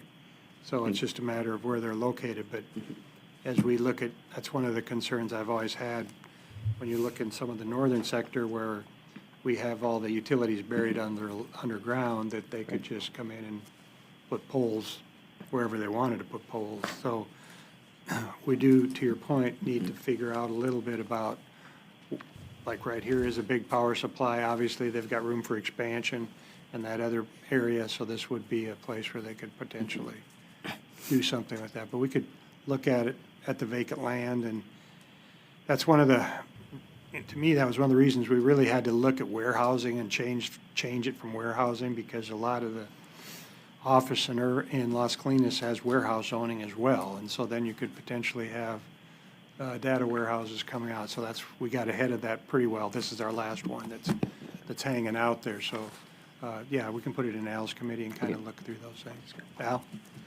Thank you, Mayor. Yeah, Jocelyn, in our last, I think it was our last, no, the one before last P&D meeting, where we looked at this situation, especially along 161, I guess east, where it's really the quadrant between 114 and 161, where it's basically office in particular, and then some of the conversion they want to do. But I thought we had also laid out, and I was remembering some of the colors, the pinks and the purples and things like that, as to how we are trying to scope where data centers need to be looked at, not just in that area, but throughout the city. So I think that's something we ought to bring back so that everybody gets a sense of it, okay? Just as an update, that's something that we have actively looked at, and we do have some locations based on criteria of existing overhead power, existing substations, zoning, land use, some areas that the council may consider as preferred for data center development. We can bring that back to a P&D committee for discussion. Awesome. All right. Next one. All right, our next case, we had a speaker earlier this meeting concerning this case. So this is 6201 Colwell. It's a zoning case and a multifamily concept plan. So this is the existing AT&T dorms. They are zoned currently for dormitories, and they're wanting to rezone to allow for multifamily development with a few variances to the multifamily section and the multifamily concept plan. Staff recommends approval. P&Z is approval 6-0. 19 letters in support and none in opposition, and this one was also postponed from March 20th. So again, the site, the AT&T, it used to be Southwestern Bell, of course now it's AT&T.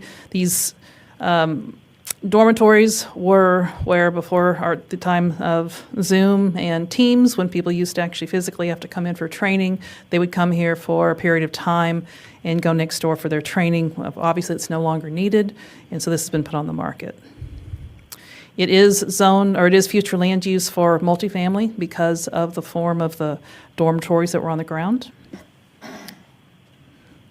So it is an SP2 site plan, so we will not be tying the layout of the buildings to the site plan. We'll essentially be setting the standards, but they did provide the layouts of the buildings and the driveways, and you do have a significant amount of detail in your case, and which will also be included in the ordinance for this project that actually details all the specifics of this development. So they'll have a total of 406 units is the plan. This is their layout. Of course, the developer is AMLI. They do have two other developments just to the north across Royal, but they will have the buildings. They have covered parking. I believe they have some garages as well. The properties along, or the frontage along Colwell will be, everything will be completely demolished. So the properties along Colwell will be townhouse style. They will not be townhouses. They'll be actually townhouse style. So they'll be built to multifamily code, which will include all of the full fire suppressions, the connections. They'll have the annual inspections they have to have through fire, but they are fully multifamily units. They will just look like townhouses. They do also have a connection down here into what used to be the Exxon, now is, of course, CCI. In case that ever develops out, they could connect up. So I won't go through all these in detail, but they do have a list of variances for some of their just parking locations along the frontage of the streets. Maximum height, it would be require 3 stories. They do want to go to 4 stories. Some setbacks from the streets. Side and rear yard setback would be a little bit smaller. It would be against mostly the CCI and the AT&T properties. Separation between buildings, it's a little more of an urban form, so it's not quite our typical multifamily type, so it'd be a little bit closer. And then their usable open space, they want a little bit of reduction.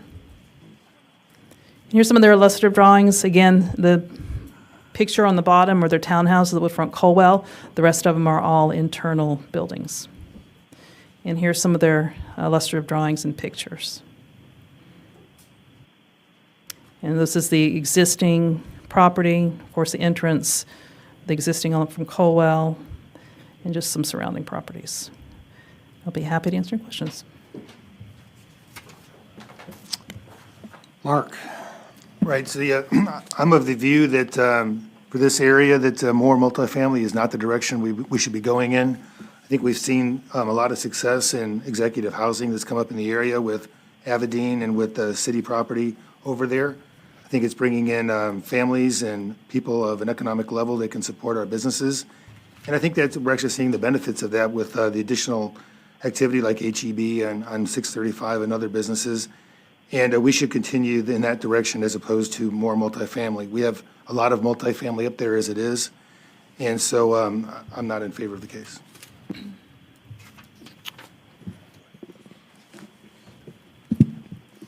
Yes, thank you. So I completely agree. I think this is it's a very good area, and it's obviously suitable for office. It's suitable for, if we're going to do residential, I guarantee you single-family homes, this would pre-sell before they're even built, and you'd see a lot of money. So I see what they're trying to do, and it's, in and of itself, if they were going to take over something that was already existing, zoned multifamily, give us a new product, I'd love to see that. But here, particularly District 5, the number of multifamily units is very high, and this is an area of the city would be kind of, in theory, one of the last undeveloped areas. I think it's important to get it right, so I agree. Al? Yeah, I'll add my agreement to both Mark and Brad, because it's just what's going to come up on the Royal Lane. It's the same thing. It's just plopping multifamily right in the middle of commercial office buildings, et cetera. And I don't think it works. If it was going to be something like some of the single family that's being built right now up that was next to Flora, maybe. But right now, I don't think this really meets what we're looking for. Okay, I'll add my 2 cents worth in. And, I've had the opportunity to visit with AT&T on a couple of these cases that have come before us. And, my thoughts have always been the same. I mean, we only have a few acres left that is really where we can do some office. We have people that are looking for office. It's one of the challenges we have. This was built in here similar as part of the complex rather than to be a multifamily unit. And also, to Brad's point, we probably need to dig that out again and kind of look at it. When you start looking at the number of multifamily units in 5, it's 5, 6, 8, 10,000 units. Now, there's nothing against the developer. They're a fine developer. They've done a lot of great product in the city of Irving. I just think that we have to, at some point, really stop and think, what do we want our city to be? We have we looked at it this morning, and we've got 100 and some thousand units in the city that are dwellings, and 72,000 of those 100 and some we only have 30,000 that are single-family and 72,000 that are multifamily. And so if we are to really attract some of the business leaders that are wanting to come to our city, I mean, whether you want to agree to it or not, the decisions on where some of these corporate locations are based upon the CEO, where they want to live and what they can, and where their top management want to live. And if they can't find a quality place to live within our area, they're going to go someplace else. Some even not necessarily the Metroplex, completely out of the state. So we've worked hard to be able to, with everything that's going on with the remodel of the Ritz and to keep the other areas up and exciting for people to be part of. I just really think we need to really take a good hard look at District 5 and the fact that we really need to try to keep that commercial real estate at a level where we can have people invest in it. And I do believe we've put in place quite a few apartments in that area as well. And I think there's a good demand of different pricing in that area for multifamily. So I also will not be supporting it, as I think it needs to be kept part of the whole, just like Exxon, when they made the decision to sell everything, we were able to have them bring the real estate in and brought it all back together under one zoning category so that we would have it available for expansion and growth. Any other questions, comments? Next case. All right. The next two cases, again, are companions. The first is a comprehensive plan, second zoning case, 4105 Esters. This will be the third time y'all have seen this one. 4105 Esters, from regional commercial to community village. Staff recommends approval, P&Z approval 6-1, a 1 letter in support and 2 in opposition. So again, this property is at 161 and Walnut Hill. It's a property that's currently zoned for offices, and they have not gotten any interest in offices. So last April, they requested both comprehensive plan change and the zoning change. The city council did deny the comprehensive plan change and postponed the zoning change. And so they came back last, I guess it was January, this January, with the same comprehensive plan request and a different zoning change. We'll talk about that in a second. And they were postponed to bring back more density. And so here we are to request again a revised proposal. So this is a comprehensive plan change to Community Village, which is a low-intensity mixed use. It's currently regional commercial. And I guess around it is some multifamily and some single-family and compact neighborhood. These are more zero lot lines, some of the smaller homes. And, of course, regional commercial is just commercial typical on the larger roads. Community Village is the low-intensity mixed use intended to be a various mix of uses with at least 10% commercial. And would you like me to move to the zoning case? Yeah, we might as well. So the zoning case is from the SP2 for CC for the offices to the SP2 for the mixed use. They have several variances, but they're also, because we don't have a base zoning for mixed use, they're essentially having to create their whole standard. So you have all those in your report and in the ordinance. Staff recommends denial. P&Z was denial 5-2. Again, 1 letter in support and 2 in opposition. That was about 14% within 200 feet. So again, the site, it is sloping down toward 161. Let me go to so here's the opposition. We just recently, a couple days ago, got opposition from here number 31, which is an apartment complex across from Esters. So that is what kicked our percentage up. So this is their formal site plan. Again, it's the site plan just showing the boundaries of the property, and it will have all the development standards with it. So this is the second page. They'll have all the standards. I'll go through those in just a second. This is their layout. It would be, the plan is for it to be 2 stories of podium parking with 5 stories of multifamily above. The multifamily itself would be 80 feet to the top of plate. And then the commercial, the original proposal was commercial inside the multifamily building. They've actually pulled the commercial out to a separate building. So some of the changes from, let's go back to the January case. Well, the April case, they had 575 units, back with 406. And then now they're back up at 575. And again, their density is back up to where it originally was.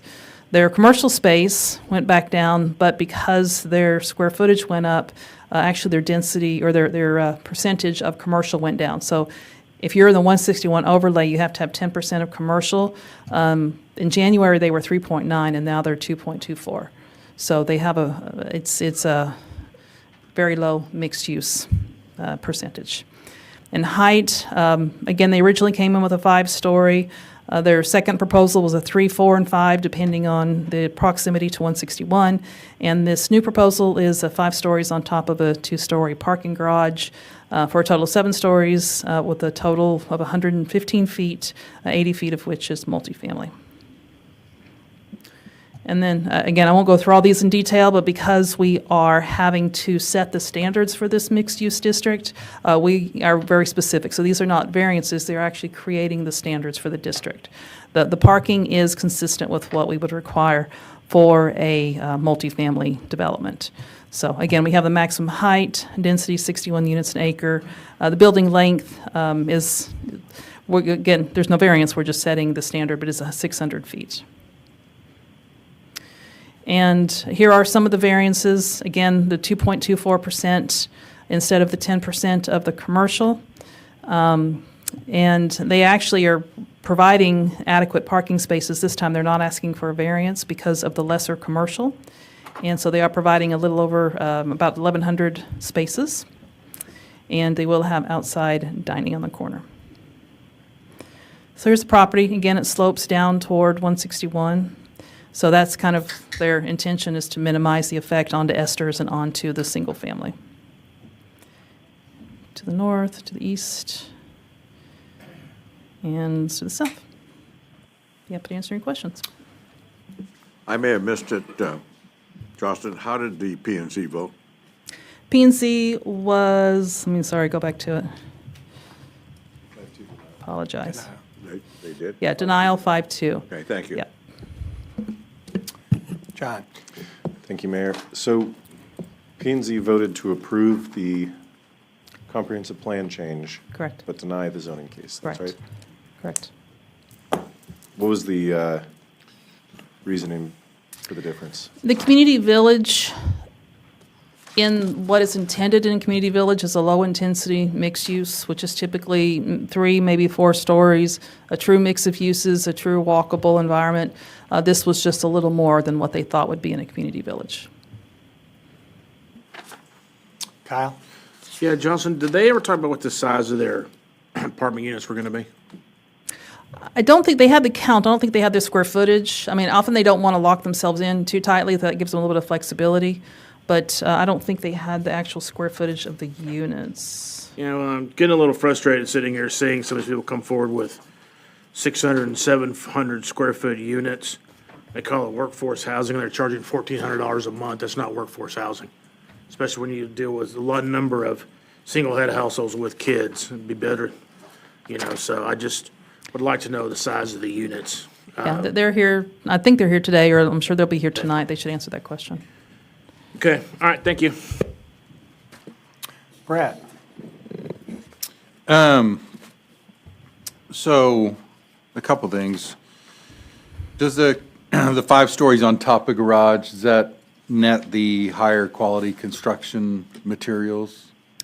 I would defer to Wayne in case, but I think the easy answer is no, that there's a certain height that you're allowed to build, what we call stick-built, and the 5 stories is that threshold.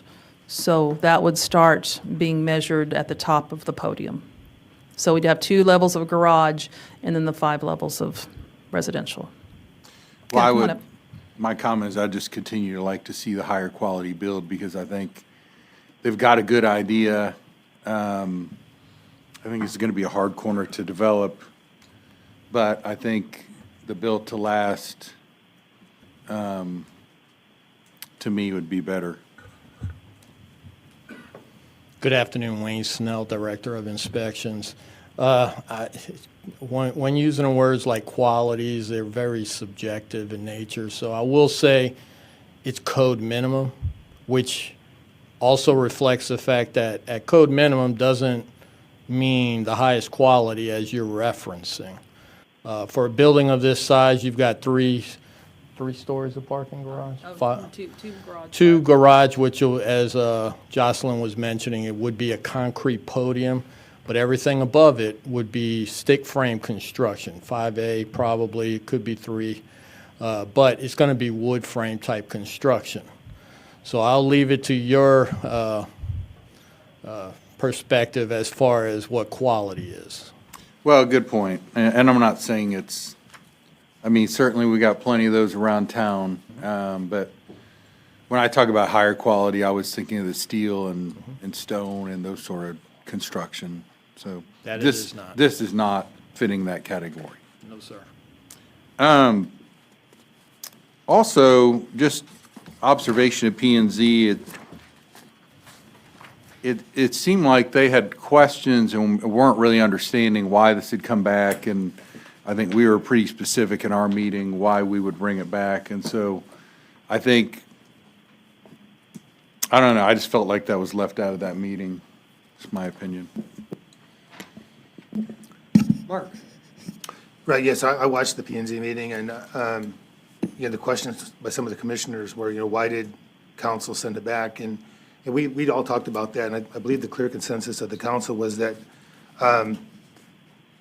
maybe not so much in favor of the density that's there, but the quality of the construction that was being presented from the original proposal. And I seem to recall the developer saying it was going to be steel construction on the pedestal, but obviously, I guess we can't control the materials, and so if you can do stick construction for this height, then it is what it is. But that would be the direction, I think, from the council, is that we're looking for good quality construction and density where it might make sense. And on 161, that would make sense. And then there's apartments nearby. I know there's some single-family homes to the east, a few, but to the south are apartments. And to the east are apartments, too, to the southeast are apartments. So it's consistent with that area. The zone, the property hasn't been successful in any other way, and so I think there was, in the P and Z, there was some discussion about what the current zoning is, that it is an SP of some sort, is that right? It's an SP for offices, yes. And there was some suggestion that might have inhibited the marketing of the property? Is it? We've been working with the owner for years, and they just say they've had challenges trying to get somebody to develop. Okay.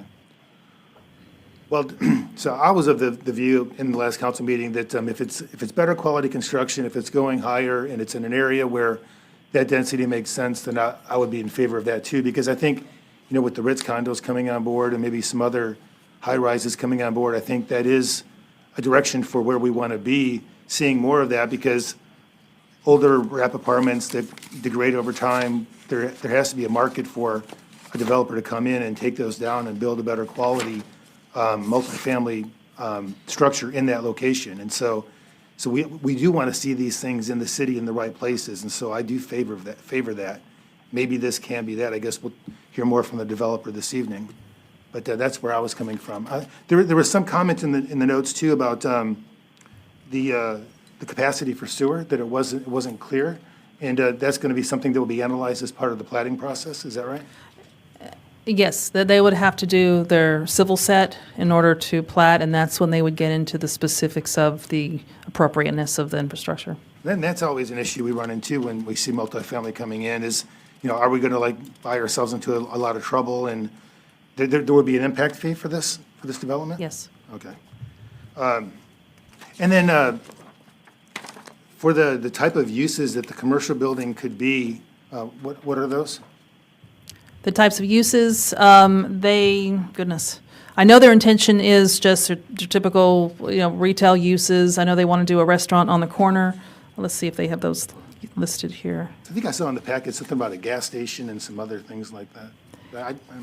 finding it right. Let's see, commercial may include, sorry, I'm getting too close, with the exceptions. So the uses in CN except gasoline service station, nursery, private club, veterinarian, car wash essentially, and outdoor storage is a primary use. So Okay, yeah, thank you. Abdul? Thank you, Mayor. I'm familiar with this location, and I think this case has been brought in the past, and then we give some recommendations, feedback, then they'll go back and worked on it, and then they came back and it postponed. So it's been out there for a while, right? So I agree with Mark's comments. I think this place is suitable for what they have been offering. And I also agree with Brad that as long as they maintain the quality of the material and the building, I think I would definitely support this. Thank you. Any other questions? Thank you.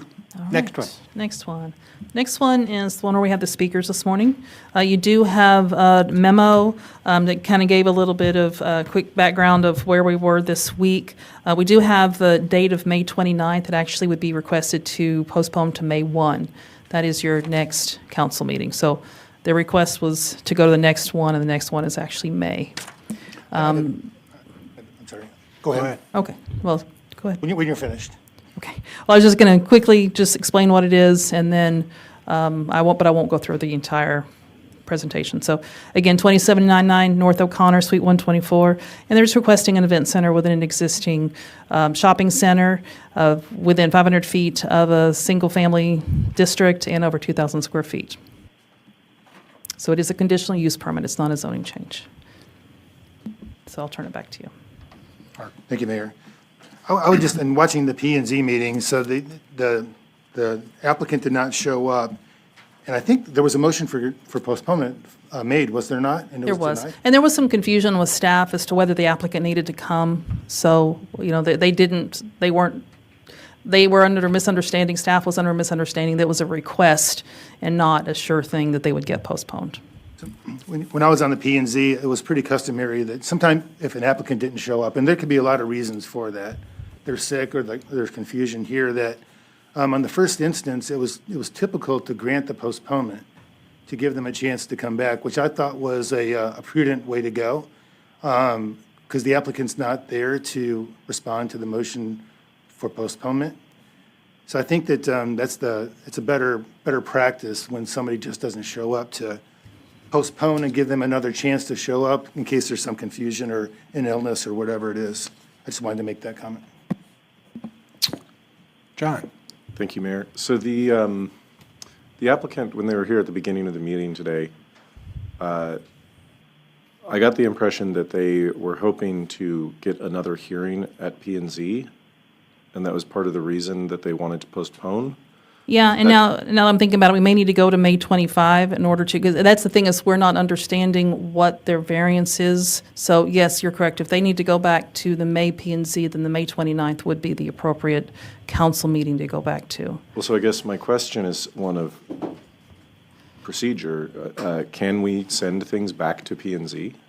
If they are doing a request, so if they, right now, we sent the notice for a variance for 20 spaces. If they need a variance for higher than that, we have to renotice. So you can't make a motion, you can't make a decision on something that is less restrictive than what the P and Z saw or what we noticed. So it would have to go Okay. back through the notice process. So I think, given that they may need to renotice and this case may be moot, maybe indefinite postponement, since this isn't an existing current use, indefinite postponement may be what we want to do, and then you guys can get with the applicant and figure out, do they want to move forward with the P and Z denial and just come back to us on May 1st? Do they need to renotice? We can figure all that out. So just maybe indefinite so that we can accommodate wherever they need to be. Yeah, if you do indefinite, we won't come back on May 1st. So indefinite usually means we work things out, and then when we're ready, then we renotice, we remail, we repost, we do all that stuff, and then it goes back through the process. So indefinite, it would just be essentially kind of starting over and then all our re-notifications. Well, but then if they determine actually 20 is the right number, they can just come right back. They don't need to renotice. Yes, but we would have to still renotice if we do the indefinite, because now the date is not set. I see. Okay, so probably the later May meeting is what we would want to do then. Yep, Help them keep their options open, but make it definite so that there's, okay. Okay, thank you. So if we could postpone it to definite certain the second, and if it's still not worked out, we can do something at that point. I would recommend actually doing what your memo said, is go to May 29th. I think seeing the counts that we went through this week, I don't see how they're going to be able to get the 20 spaces, because you may have read there were some spaces that were taken away when the road was widened, and just things that we need to work through that I expect we're going to have to go back to P&Z. It's not going to happen fast. All right.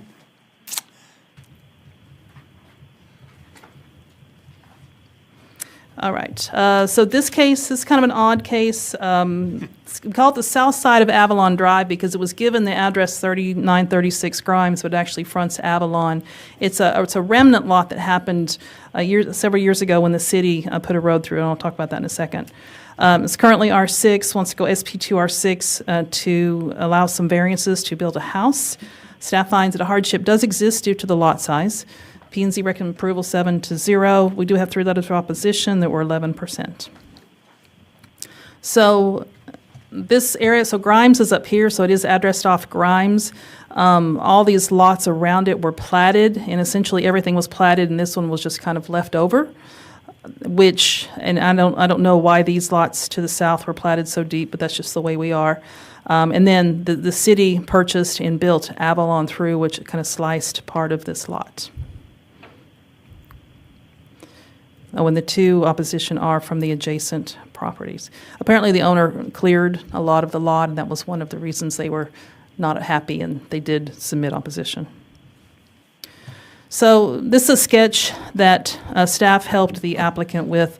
The property that is, or the area that's in the dark blue, if we kept with all of the existing required setbacks. So here's a 25-foot setback, in front setback. Here's a 20-foot rear setback.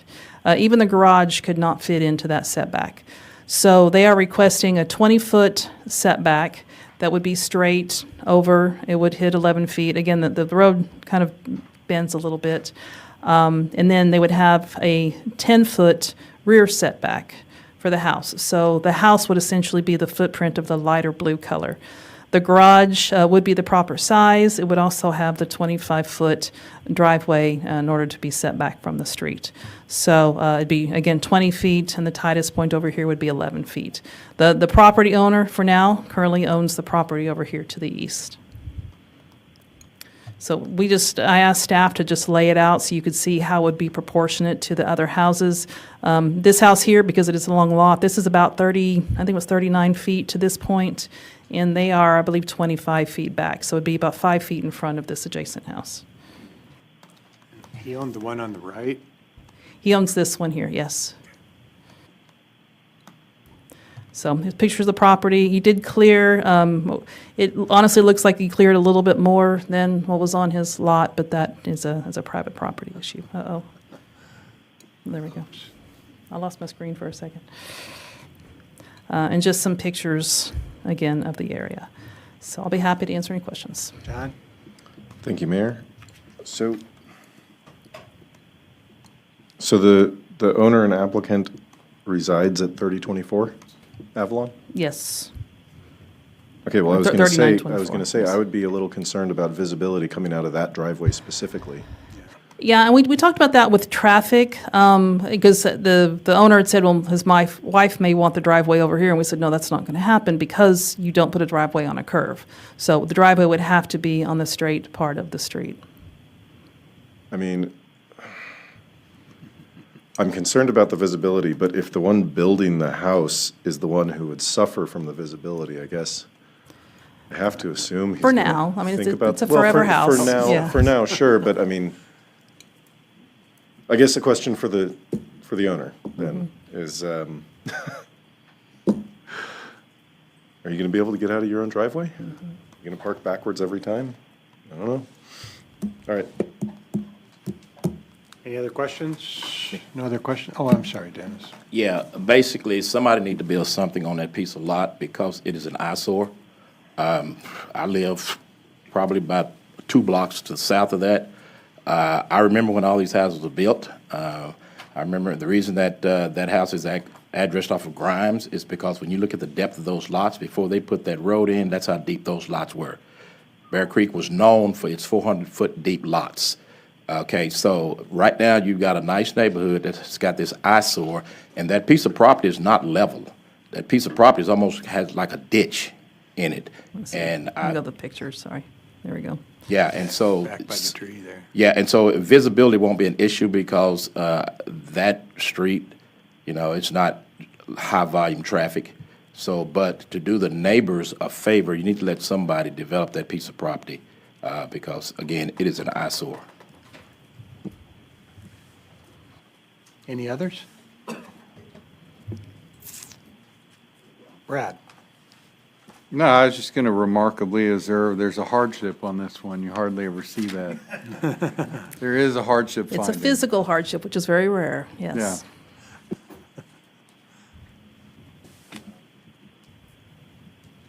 Okay, All next right. one. Couple more. The next case, 2546 East Growler, from CC to ML20. Staff approval, P and Z approval 7-0, no opposition or support. So this is in far East Irving. They are currently illegally parking trucks, so it's a kind of an overnight truck lot where people drop their trucks off 6 o'clock at night, pick it up again 6 o'clock in the morning, and go to work. They were found by code. I don't know if it was by a complaint, but they are under a code case currently. So they are having to rezone in order to allow the outside storage by right.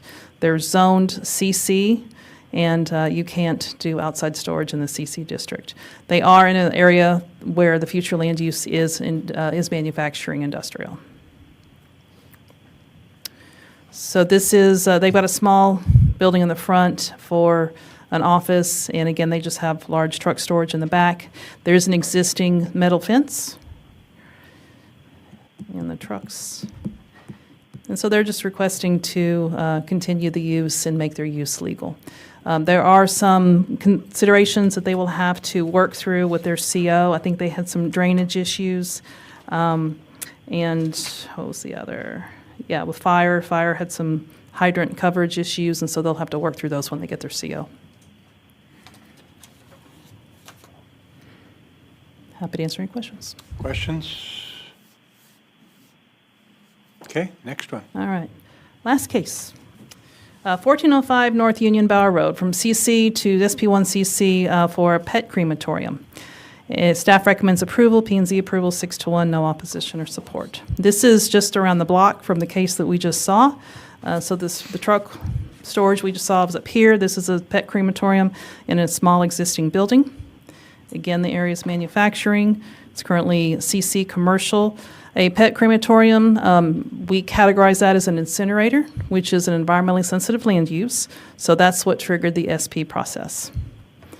So it is an existing building. They have a few parking spaces. They do intend to have, and they'll probably explain tonight, they explained it really well at P&Z, some rooms for, saying goodbye and just kind of doing their last love on their dog or cat, whoever.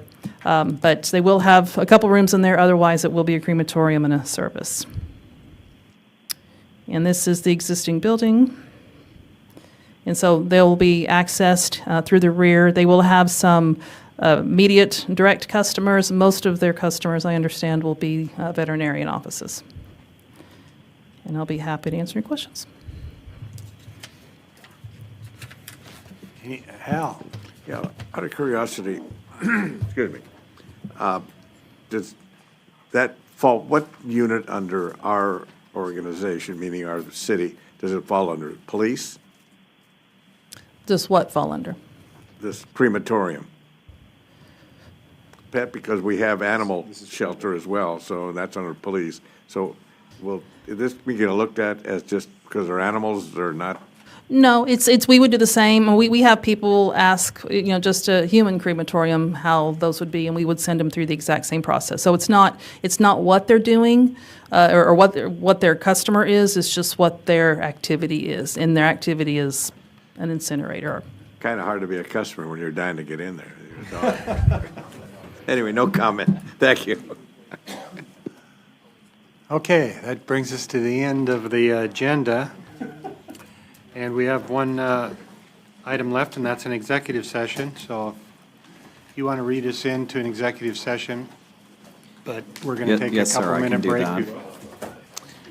The time is 3:05. The Irving City Council will convene into a closed executive session for economic development negotiations pursuant to Open Meetings Act, Section 551.087.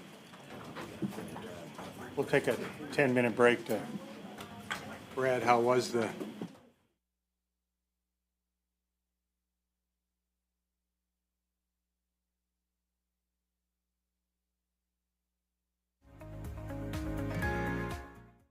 After the storm, federal resources are available to help with recovery in Irving. We explain how to access assistance.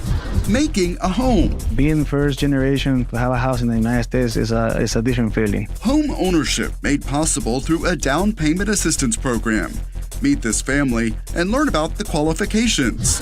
Taking root. It makes me feel good helping the community. Students and volunteers are creating a community fruit orchard. See how they hope it will one day impact hunger in Irving. Plus, a preview of Kids Rock the Block, now on City Source.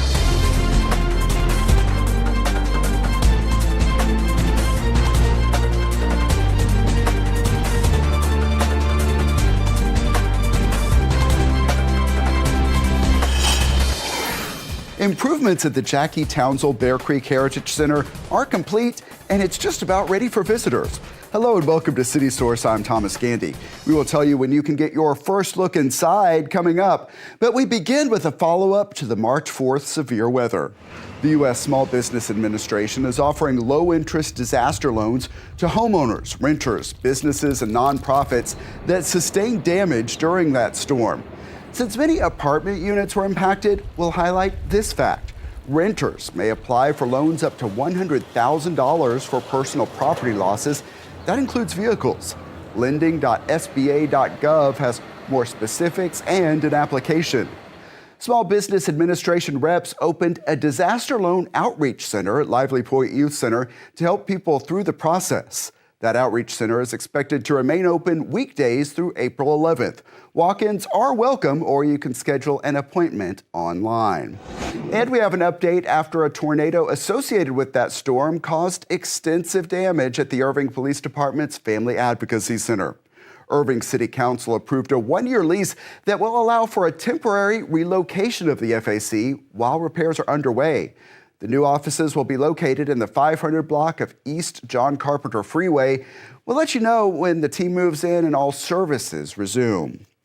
An Irving family achieved the dream of home ownership. That dream became a reality thanks to a federal program offered through the city of Irving. And in this case, the recipient is someone especially familiar with how some city programs operate. Let's meet him.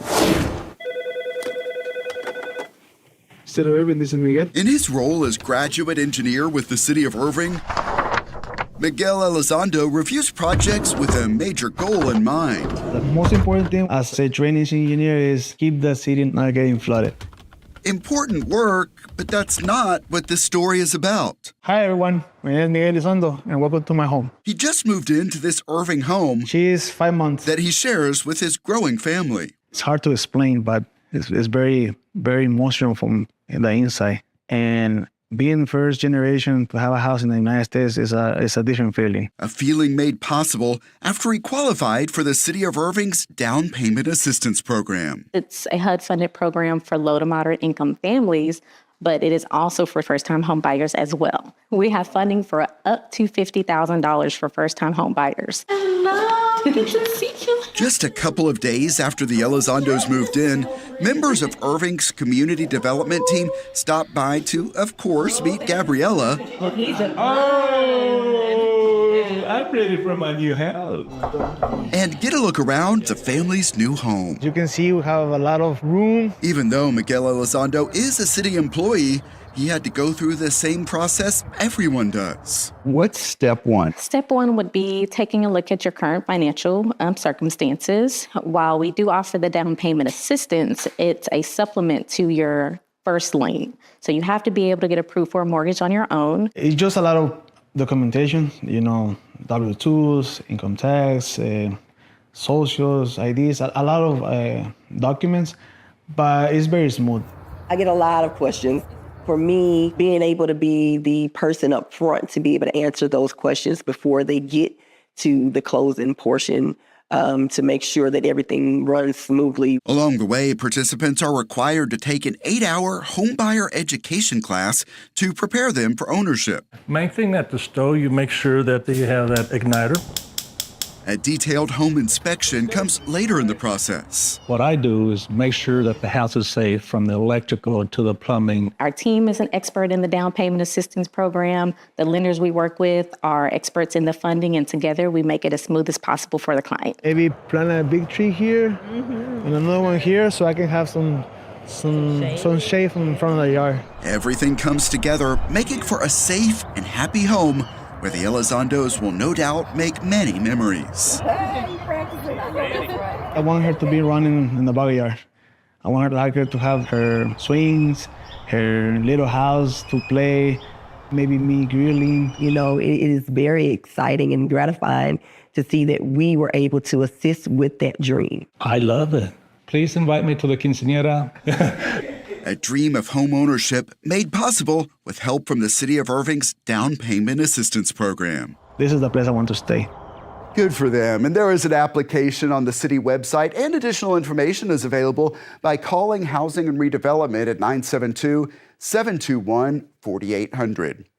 Irving City Council District Places 1, 2, and 7 will be on the ballot for the May 3rd general election. Here are the names of the candidates in the order they will appear on the ballot. A drawing determines that order. In single-member District Place 1, the candidates are John Block and Tony Grimes. In at-large District Place 2, the candidates are Vicky Aquini-Oduke, David Pfaff, Mark Zeski, and Sergio Porres. And in single-member District Place 7, the candidates are Adam Muller and Priscilla Vigliante. Here are the dates to keep in mind. Early voting runs April 22nd through 29th. Election Day, as I mentioned, is May 3rd. A district map, candidate information, and voting locations are at cityofirving.org/elections. The city secretary's office can answer election questions at 972-721-2493. An idea for the future is taking root thanks to some hardworking students along with some grant money. We got to see the start of a community fruit orchard and learned how it will make a difference. It's very gratifying. Outside Nimitz High School, We all get to work together. beyond the end zone, something is starting. Students are creating a community fruit orchard. We plan on giving back to the community with our fruits. The hope is that the students will actually make all these trees, help them flourish, so that way we can actually donate to the local food banks, churches, and have community members out to learn how to pick their own fruits. East Texas A&M facilitated a grant to fund this project. Nimitz was one of the high schools that took a really strong interest, so they became a grant partner in our proposal, and this was their idea to do the orchard. I'm actually at East Texas A&M majoring in agriculture science. But her roots are in Irving. Melissa Cruz Peraza was an ag student here at Nimitz when this garden was just a seed of an idea. Being able to give back here and see this program really grow, it really touches my heart. She is among a group of volunteers taking steps to get this garden going. We were brought in as the sort of community orchard fruit experts, helping people learn how to grow, because that's not a practical skill that everyone in the urban environment learns. It's what you call, Michael, a bare root. They are getting lessons and having some laughs as they plant quite a variety. We've actually got 3 full-size pecan trees. See, this one right here we're planting is a peach tree. Then we have strawberries, persimmons over there. Pears. We have figs. Down there, some blueberries. And goji berries. And when I heard that, I was like, huh? So goji berries came up in media a while ago as like this health food, you know, with a lot of antioxidants. Similarly, but in between these two goals. It will take some time for everything in this orchard to mature. What we're doing today is more of a long-term investment. What we really want them to take from this is the fact that hard work brings reward. In a few years, everyone will be able to enjoy the fruits of this labor. It makes me feel good helping the community. It's a great experience. Annual time of day watering restrictions start April 1st.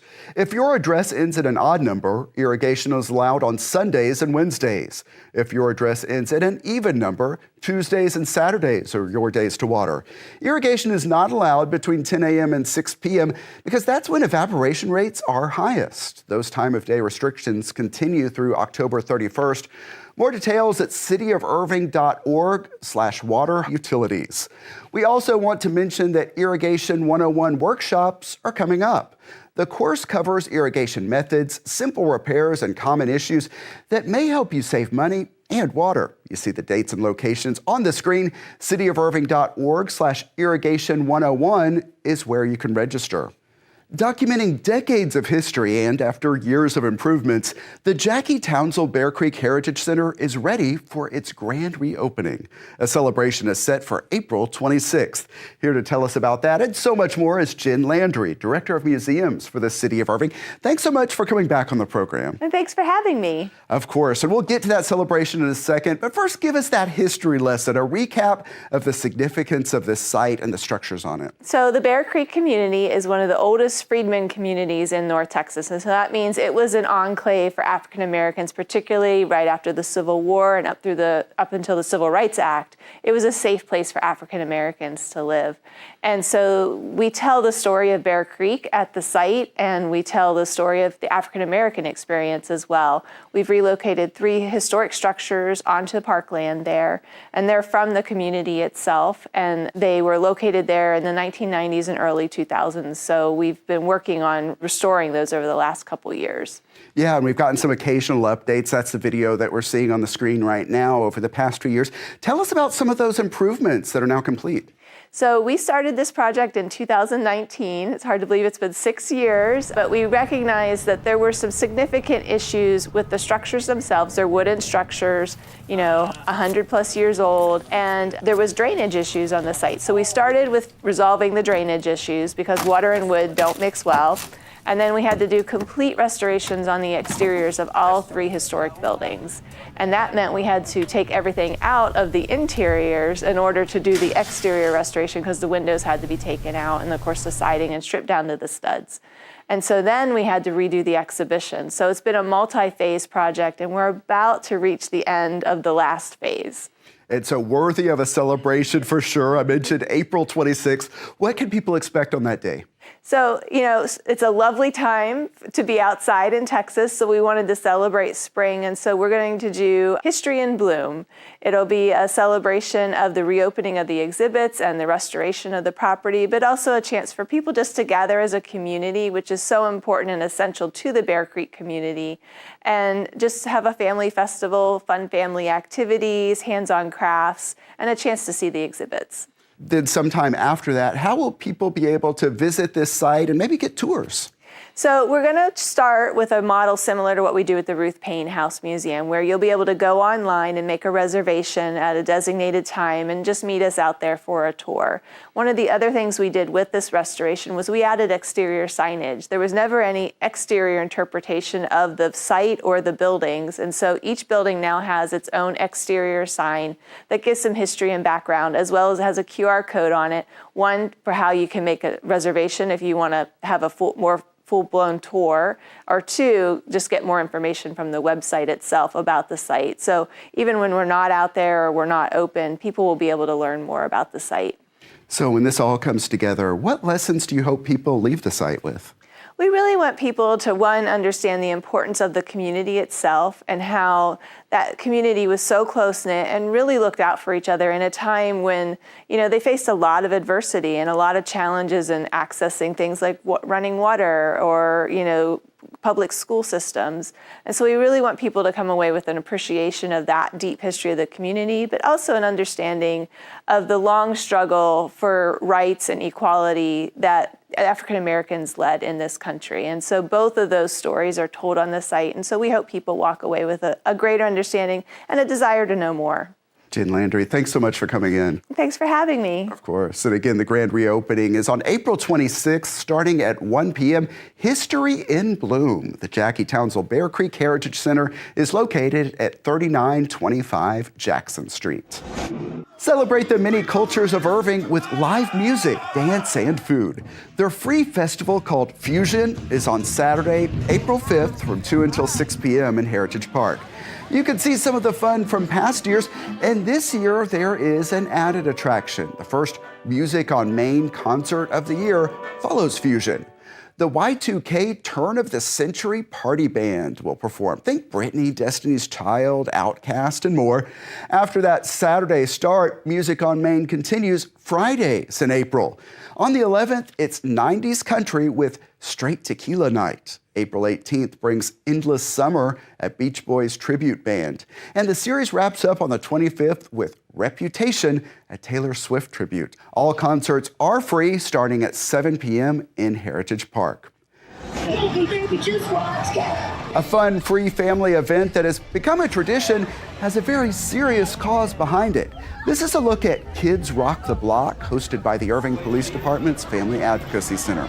It's coming up on April 25th. While all this fun is in the spotlight, the event marks Child Abuse Prevention Month. Here is how organizers make the connection. The more connected kids are to their community and healthy adults, the safer they are. And so Kids Rock the Block is about having fun. We also have all the community resources that offer free services to children in the summer months so that families can go in and learn about everything available to them right here in the city of Irving. Kids Rock the Block party, as I mentioned, is on April 25th from 5 until 7 p.m. at the Irving Police Athletic League on O'Connor. The event will also provide a chance for attendees to learn more about programs PAL offers year-round. An annual run that honors the memory of an Irving police officer who died in the line of duty is coming up. This is video of the Andrew Esparza Memorial 5K and 1 mile fun run from last year. And it's happening this year on April 12th at Levy Event Plaza. It attracts a lot of Irving police officers, family members, and others in the community who want to show support. The run benefits the Andrew Esparza Foundation, which provides scholarships to Irving ISD students, Burleson ISD students, and children of Irving police officers. Register at esparza5k.athlete360.com.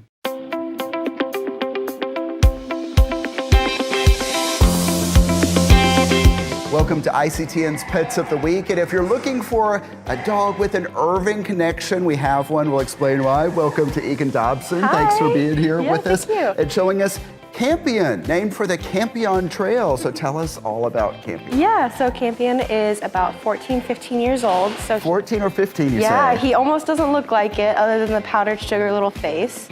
He's an old gentleman. Campion originally came to us as a stray. He is heartworm positive, but that doesn't affect him as much. We do offer treatment here, like you foster, we treat, and then you adopt for free. Campion is super chill, a candidate for a special program. You have Seniors for Seniors. Tell us how that works. So anybody over the age of 65 can adopt a dog or cat or any pet really, as long as they're 5 years and older for free. So a senior animal can go with a senior person. A good match there. And there's a mega adoption event coming up that you've had success with in the past, and people have a chance to adopt pets and see a wide variety under one roof. Tell me about this opportunity. So we are going to be participating in HSMT's mega adoption event in Dallas, hosted by Petco Love. This year it's going to be 25 plus North Texas shelters in the area, all under one roof. They're estimating about 1,100 pets. Everybody's adoption fee is going to be $25 or less while we're out there. It will be April 5th and April 6th, so Saturday and Sunday. We'll be attending both days, so come out, bring your family. It will be a lot of fun. And there's also a special underway right now, Mutt and Meow Madness. Say that 5 times fast. Exactly, I can't. Yeah, everybody's going to be, if they're a year and older, are free to adopt Thursday through Saturday this week. So a number of good opportunities to find an animal for your home. Egan, thanks so much. You're welcome. And you can visit the Animal Care Campus at 4140 Valley View Lane and check out the websites you see on the screen for the latest operating hours and to see more adoptable animals. Pool season will soon be upon us. On the next City Source, see the tough testing that potential Irving lifeguards go through and find out about new opportunities coming to local pools. And we'll have coverage of this year's Irving Marathon, a 2-day event that attracts thousands of runners. Those stories and much more next time on City Source. Here is how to connect with us. Our email address is ictn@cityofirving.org. Our YouTube channel is youtube.com/thecityofirving.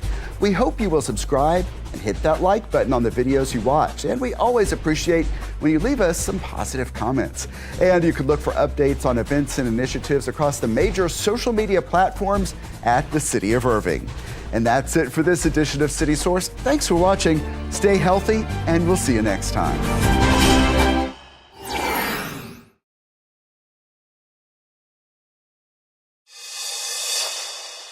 Momentum Dance Company presents The Wizard of Oz. See Dorothy, the Tin Man, the Scarecrow, and the Cowardly Lion all in this ballet production. Follow the Yellow Brick Road here to Dupree Theater on April 10th, 11th, or 12th at 7 p.m. Come hit the links here at the Irving Golf Club. With new cart paths, it's a great 18 holes. After your round, head to the club's bar and grill, The Hideout. Book a tee time online at irvinggolfclub.org. Irving Works is a photography exhibition highlighting City of Irving employees working to keep Irving an enjoyable place to live. From public safety to public works, from libraries to recreation centers, these employees represent the spirit of Irving. Irving Works is a companion to the national exhibition, Working America. Both are on view here at the Irving Archives and Museum through May 18th.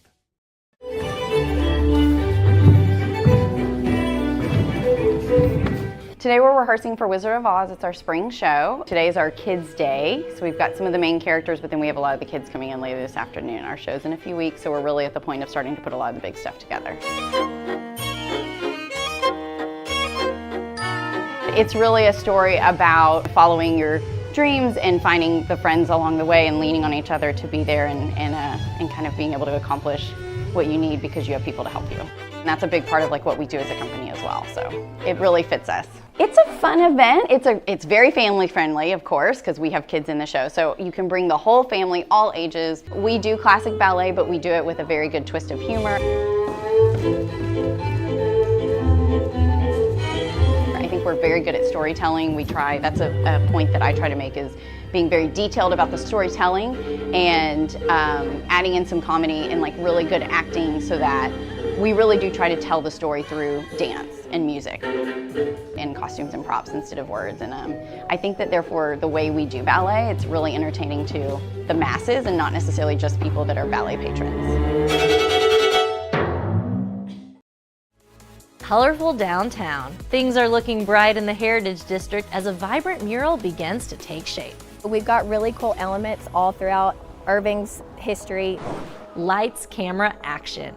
The students of Irving ISD walk the red carpet to showcase their movies at the annual High School Film Festival. Not a lot of schools or other districts, have the funds to do it. So for them to give us an opportunity to do this, I think it's truly amazing. Anniversary celebration. The South Irving Library celebrates 10 years at a very special Friday night library event. When we heard about this birthday, the kids were really excited to attend it because, there are so much stuff, arts and everything. And in Feature Flicks, I review the new mystery thriller, Drop, starring Megan Fahey and Brandon Sklenar. Hi, sorry, I got a drink because I was nervous. I had a couple in the car on the way over.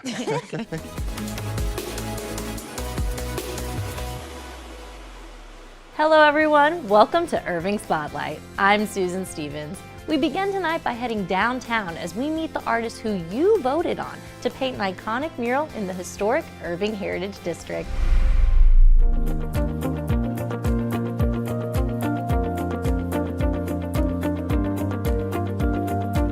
with strokes of paint and helping hands. Pretty much like a big paint by number. Downtown Irving is becoming a little brighter. We've put all our background colors down and we've kind of started the actual detailing and painting process. Meet Odessa Helm. She's the artist the community voted on to paint a 5,000 square foot mural in Irving's historic Heritage District. Something I love is like heritage and historic districts and downtowns. So as soon as I read the briefing for this, I was like, oh, this is perfect match. So I already was coming up with ideas for what to do for the mural before I even submitted the application to be considered. A call for artists was announced last year, followed by a community input meeting where Odessa could hear from residents. I got to meet people from all walks of the community, got to come and talk about their experiences, and I really took everything they said so much to heart. And after a citywide vote, Odessa's conceptual design titled Timeless Irving was selected. We've got really cool elements all throughout Irving's history, like the car shows. So we have the car show area back here, and then like the big state sign. I know a lot of people had a lot of connections with that. So there's just certain things that we try to tie in. As Odessa is peeling back history, she is also adding modern elements to her design, like this photo op spot. I was staring at the name Irving and I was like, it's right there. It works perfect. So I feel like this is a really awesome, unique way to get to interact and get to display the name Irving. I jumped straight into mural art. I never did canvases or small art. So my art reads really well from a distance and from the road, and for drivers passing by, you're gonna get to see the big picture from far away, but you might find some cool little hidden details whenever you get up close.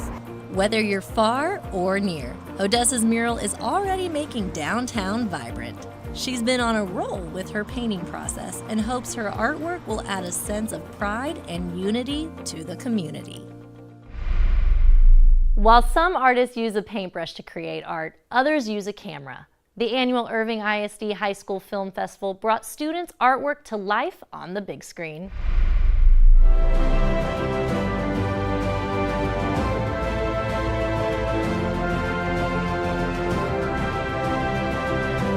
Evangelina Vasquez is sitting in the audience with her co-stars of the student film she entered at this year's Irving ISD Take 5 Film Festival. We submitted a narrative film called Star Friend about an alien, and they're the two actors in it. Are you following me? The film is about an alien who lands on Earth to test humans. But after sparking an unexpected friendship, she learns about the good in people. And while there's a galactic element, the film is really about humanity. It was really fun. It was something I never got to do before, so it was like a new experience for me. Yeah, personally, I had been involved in a lot of her projects before, but this one was really different. It involved a lot more action, a lot more dedication. I really enjoyed the process. And they aren't the only students who enjoyed this filmmaking process. Several Irving ISD students submitted projects with meaningful stories. I submitted a documentary about what it means to be a woman. We submitted a film called Shattered Ego. It's a PSA about the importance of spotting while weightlifting. We submitted a PSA about adopting animals to bring aware of how they get mistreated. And some students shared scary stories. It's like a storyline where this kid, he finds like letters that tell him to do stuff, but he basically ignores it. But they keep on the letters keep on haunting him back to back, and he doesn't know what to do. It's about this boy who falls asleep in school and wakes up to everyone being gone. It's one of those what-if scenarios that you think in your mind brought to life. Fractured minds, come on down. But no matter what story they tell, these students are tapping into their creative side. I think it's really important to show like the creative aspect that a lot of students have that they just don't embrace. I think it's really important that we give them an opportunity like this to kind of show what they got. What is that? And gaining experience for after high school. I feel like it really helps us prepare for the possible careers we might enter in the future. All of a sudden, there's just a flying hunk of metal in the sky. It's beneficial to me because this is something that I want to pursue, and if I win, it'll mean a lot to me, and it mean a lot about how good I am, my talent. And our winning entry in the narrative story video category from Nimitz High School is Evangeline Vasquez. Evangelina's film Star Friend also went on to win Best of the Fest, proving she and other Irving ISD filmmakers have talents that will carry on well into their future. From high school film festivals to a movie that was featured at the state's most popular film festival, Drop premiered at this year's South by Southwest with rave reviews about the exhilarating new thriller. It's not easy to get back into the dating world, especially after a traumatic relationship. Director Christopher Landon takes audiences on a horrifying first date in what might eventually become an instant cult classic. Hi, sorry, I got a drink because I was nervous. I had a couple in the car on the way over. The film follows Violet, a widowed mother played by White Lotus star Megan Fahey, who is going on her first date in years. With the help of her sister, who's agreed to babysit her son while out, she musters up the courage to put herself back out there and meets with a charming photographer played by Brandon Sklenar.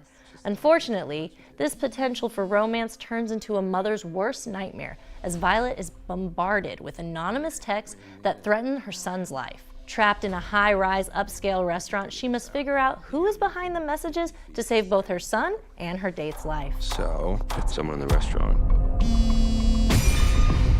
If you're familiar with Landon's work on films like Freaky or Happy Death Day, you'll have an idea of his style of horror. He adds an element of comedy that allows you to breathe a little easier through his characters' high-stress situations.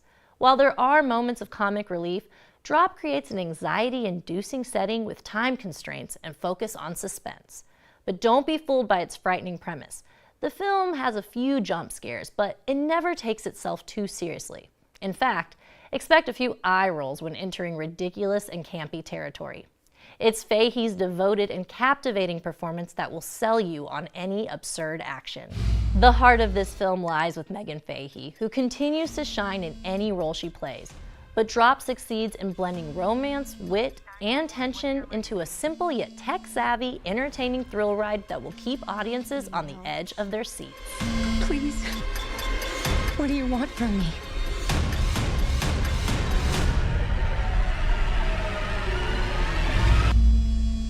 Drop opens in theaters on April 11th. Check AMC Irving Mall and Alamo Drafthouse Cinema Los Cleanest for showtimes. It's hard to believe it's been 10 years since the South Irving Library opened its doors to the community. In honor of the special anniversary, the library celebrated after hours with a festive balloon drop, crafts, and much more.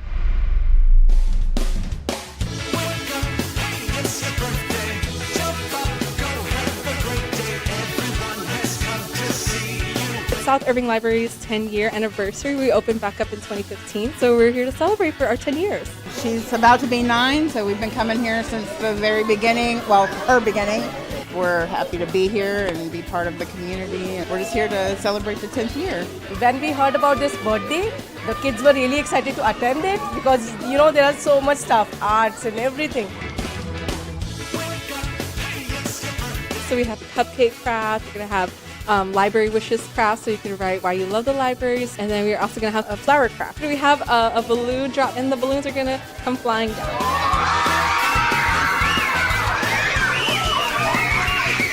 We've been part of the library family for all the years. I mean, I grew up in Irving and coming to story time and bubbles and playing with the scarves and everything, and we've grown with the library as they've made all the changes through the years, and through the summer reading programs and all the events and the crafts and all the great things that they do for everybody. I think it's just a way to celebrate not just the library, but just the community too. It's just a way for everyone to gather, and it's just a lot of fun. We're very excited for this year and many more years. In addition to the fun events at the library, there are still plenty of other family-friendly activities to do around the city. Levi Gomez, our man about town, shares his suggestions. Ballet Ensemble of Texas presents Celebration of Dance 25. The annual event features a BET revival of Gatier Parisien and Dancing with Ella and Satchmo. The performances are on the evening of April 5th and the afternoon of April 6th here at Carpenter Hall. The Irving Farmers Market is back in season. Come to Levy Event Plaza for some produce, homemade goodies, and some handcrafted treasures. The Farmers Market begins on April 6th from 10 a.m. to 2 p.m. and continues each week on Sunday. Work smarter at the Inventor Studio on Free Second Saturday, April 12th, here at the Irving Archives and Museum. Design and create your own tool or gadget to solve everyday problems. Inventor Studio is a drop-in program, so stop by anytime between 10 a.m. and 4 p.m.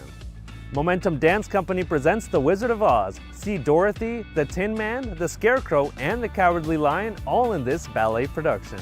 Follow the Yellow Brick Road here to Dupree Theater on April 10th, 11th, or 12th at 7 p.m. Come hit the links here at the Irving Golf Club. With new cart paths, it's a great 18 holes. After your round, head to the club's bar and grill, The Hideout. Book a tee time online at irvinggolfclub.org. Irving Works is a photography exhibition highlighting City of Irving employees working to keep Irving an enjoyable place to live. From public safety to public works, from libraries to recreation centers, these employees represent the spirit of Irving. Irving Works is a companion to the national exhibition, Working America. Both are on view here at the Irving Archives and Museum through May 18th.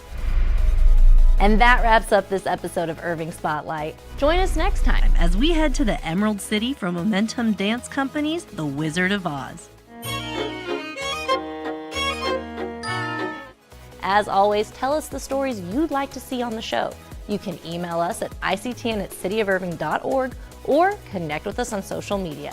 So subscribe to our YouTube channel, like us on Facebook, and follow us on X and Instagram. We'd love to hear from you. Thanks so much for tuning in and have a great evening. For Irving Spotlight, I'm Susan Stevens.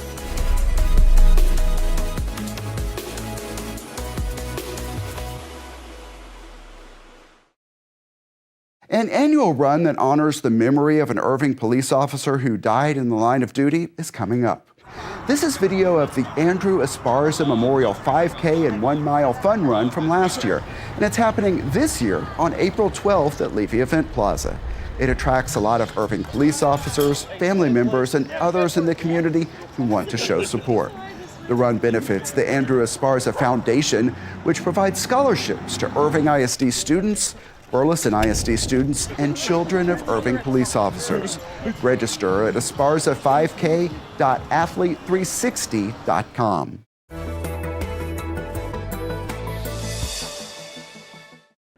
Violinist Celeste Golden Andrews performs here at Carpenter Hall. It's presented by the Las Colinas Symphony Orchestra. Enjoy the concert at 7:30 p.m. on April 19th. Create an etch doormat here at the Valley Ranch Library. It's part of the MIY zone where you can use new technology after completing orientation. Get etching while supplies last during the month of April during the MIY zone's operating hours. Music on Main is still underway. Enjoy Reputation, a tribute to the music of Taylor Swift here at Heritage Park on Friday, April 25th at 7 p.m. Grab dinner before the show from one of the on-site food vendors or from one of the restaurants in Heritage District.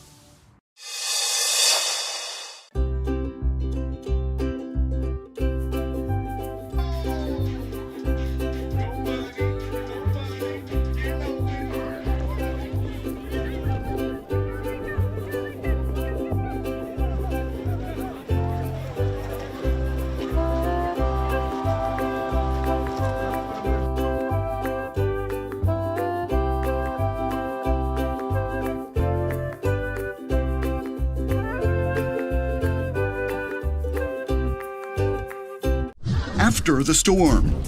Federal resources are available to help with recovery in Irving. We explain how to access assistance. Making a home. Being first generation to have a house in the United States is a different feeling. Home ownership made possible through a down payment assistance program. Meet this family and learn about the qualifications. Taking root. It makes me feel good helping the community. Students and volunteers are creating a community fruit orchard. See how they hope it will one day impact hunger in Irving. Plus, a preview of Kids Rock the Block, now on City Source.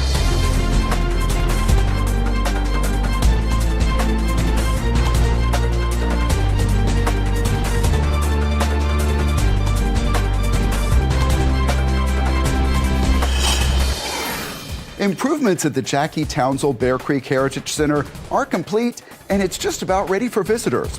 Hello and welcome to City Source. I'm Thomas Gandy. We will tell you when you can get your first look inside coming up. But we begin with a follow-up to the March 4th severe weather. The U.S. Small Business Administration is offering low-interest disaster loans to homeowners, renters, businesses, and nonprofits that sustained damage during that storm. Since many apartment units were impacted, we'll highlight this fact. Renters may apply for loans up to $100,000 for personal property losses. That includes vehicles. Lending.sba.gov has more specifics and an application. Small Business Administration reps opened a disaster loan outreach center at Lively Point Youth Center to help people through the process. That outreach center is expected to remain open weekdays through April 11th. Walk-ins are welcome, or you can schedule an appointment online. And we have an update after a tornado associated with that storm caused extensive damage at the Irving Police Department's Family Advocacy Center. Irving City Council approved a one-year lease that will allow for a temporary relocation of the FAC while repairs are underway. The new offices will be located in the 500 block of East John Carpenter Freeway. We'll let you know when the team moves in and all services resume. An Irving family achieved the dream of home ownership. That dream became a reality thanks to a federal program offered through the city of Irving. And in this case, the recipient is someone especially familiar with how some city programs operate. Let's meet him. In his role as graduate engineer with the city of Irving, Miguel Elizondo reviews projects with a major goal in mind. The most important thing as a drainage engineer is keep the city not getting flooded. Important work, but that's not what this story is about. Hi everyone, my name is Miguel Elizondo and welcome to my home. He just moved into this Irving home. She is 5 months. That he shares with his growing family. It's hard to explain, but it's very, very emotional from the inside. And being first generation to have a house in the United States is a different feeling. A feeling made possible after he qualified for the City of Irving's Down Payment Assistance Program. It's a HUD-funded program for low to moderate income families, but it is also for first-time home buyers as well. We have funding for up to $50,000 for first-time home buyers. Hello, good to see you. Just a couple of days after the Elizondos moved in, members of Irving's community development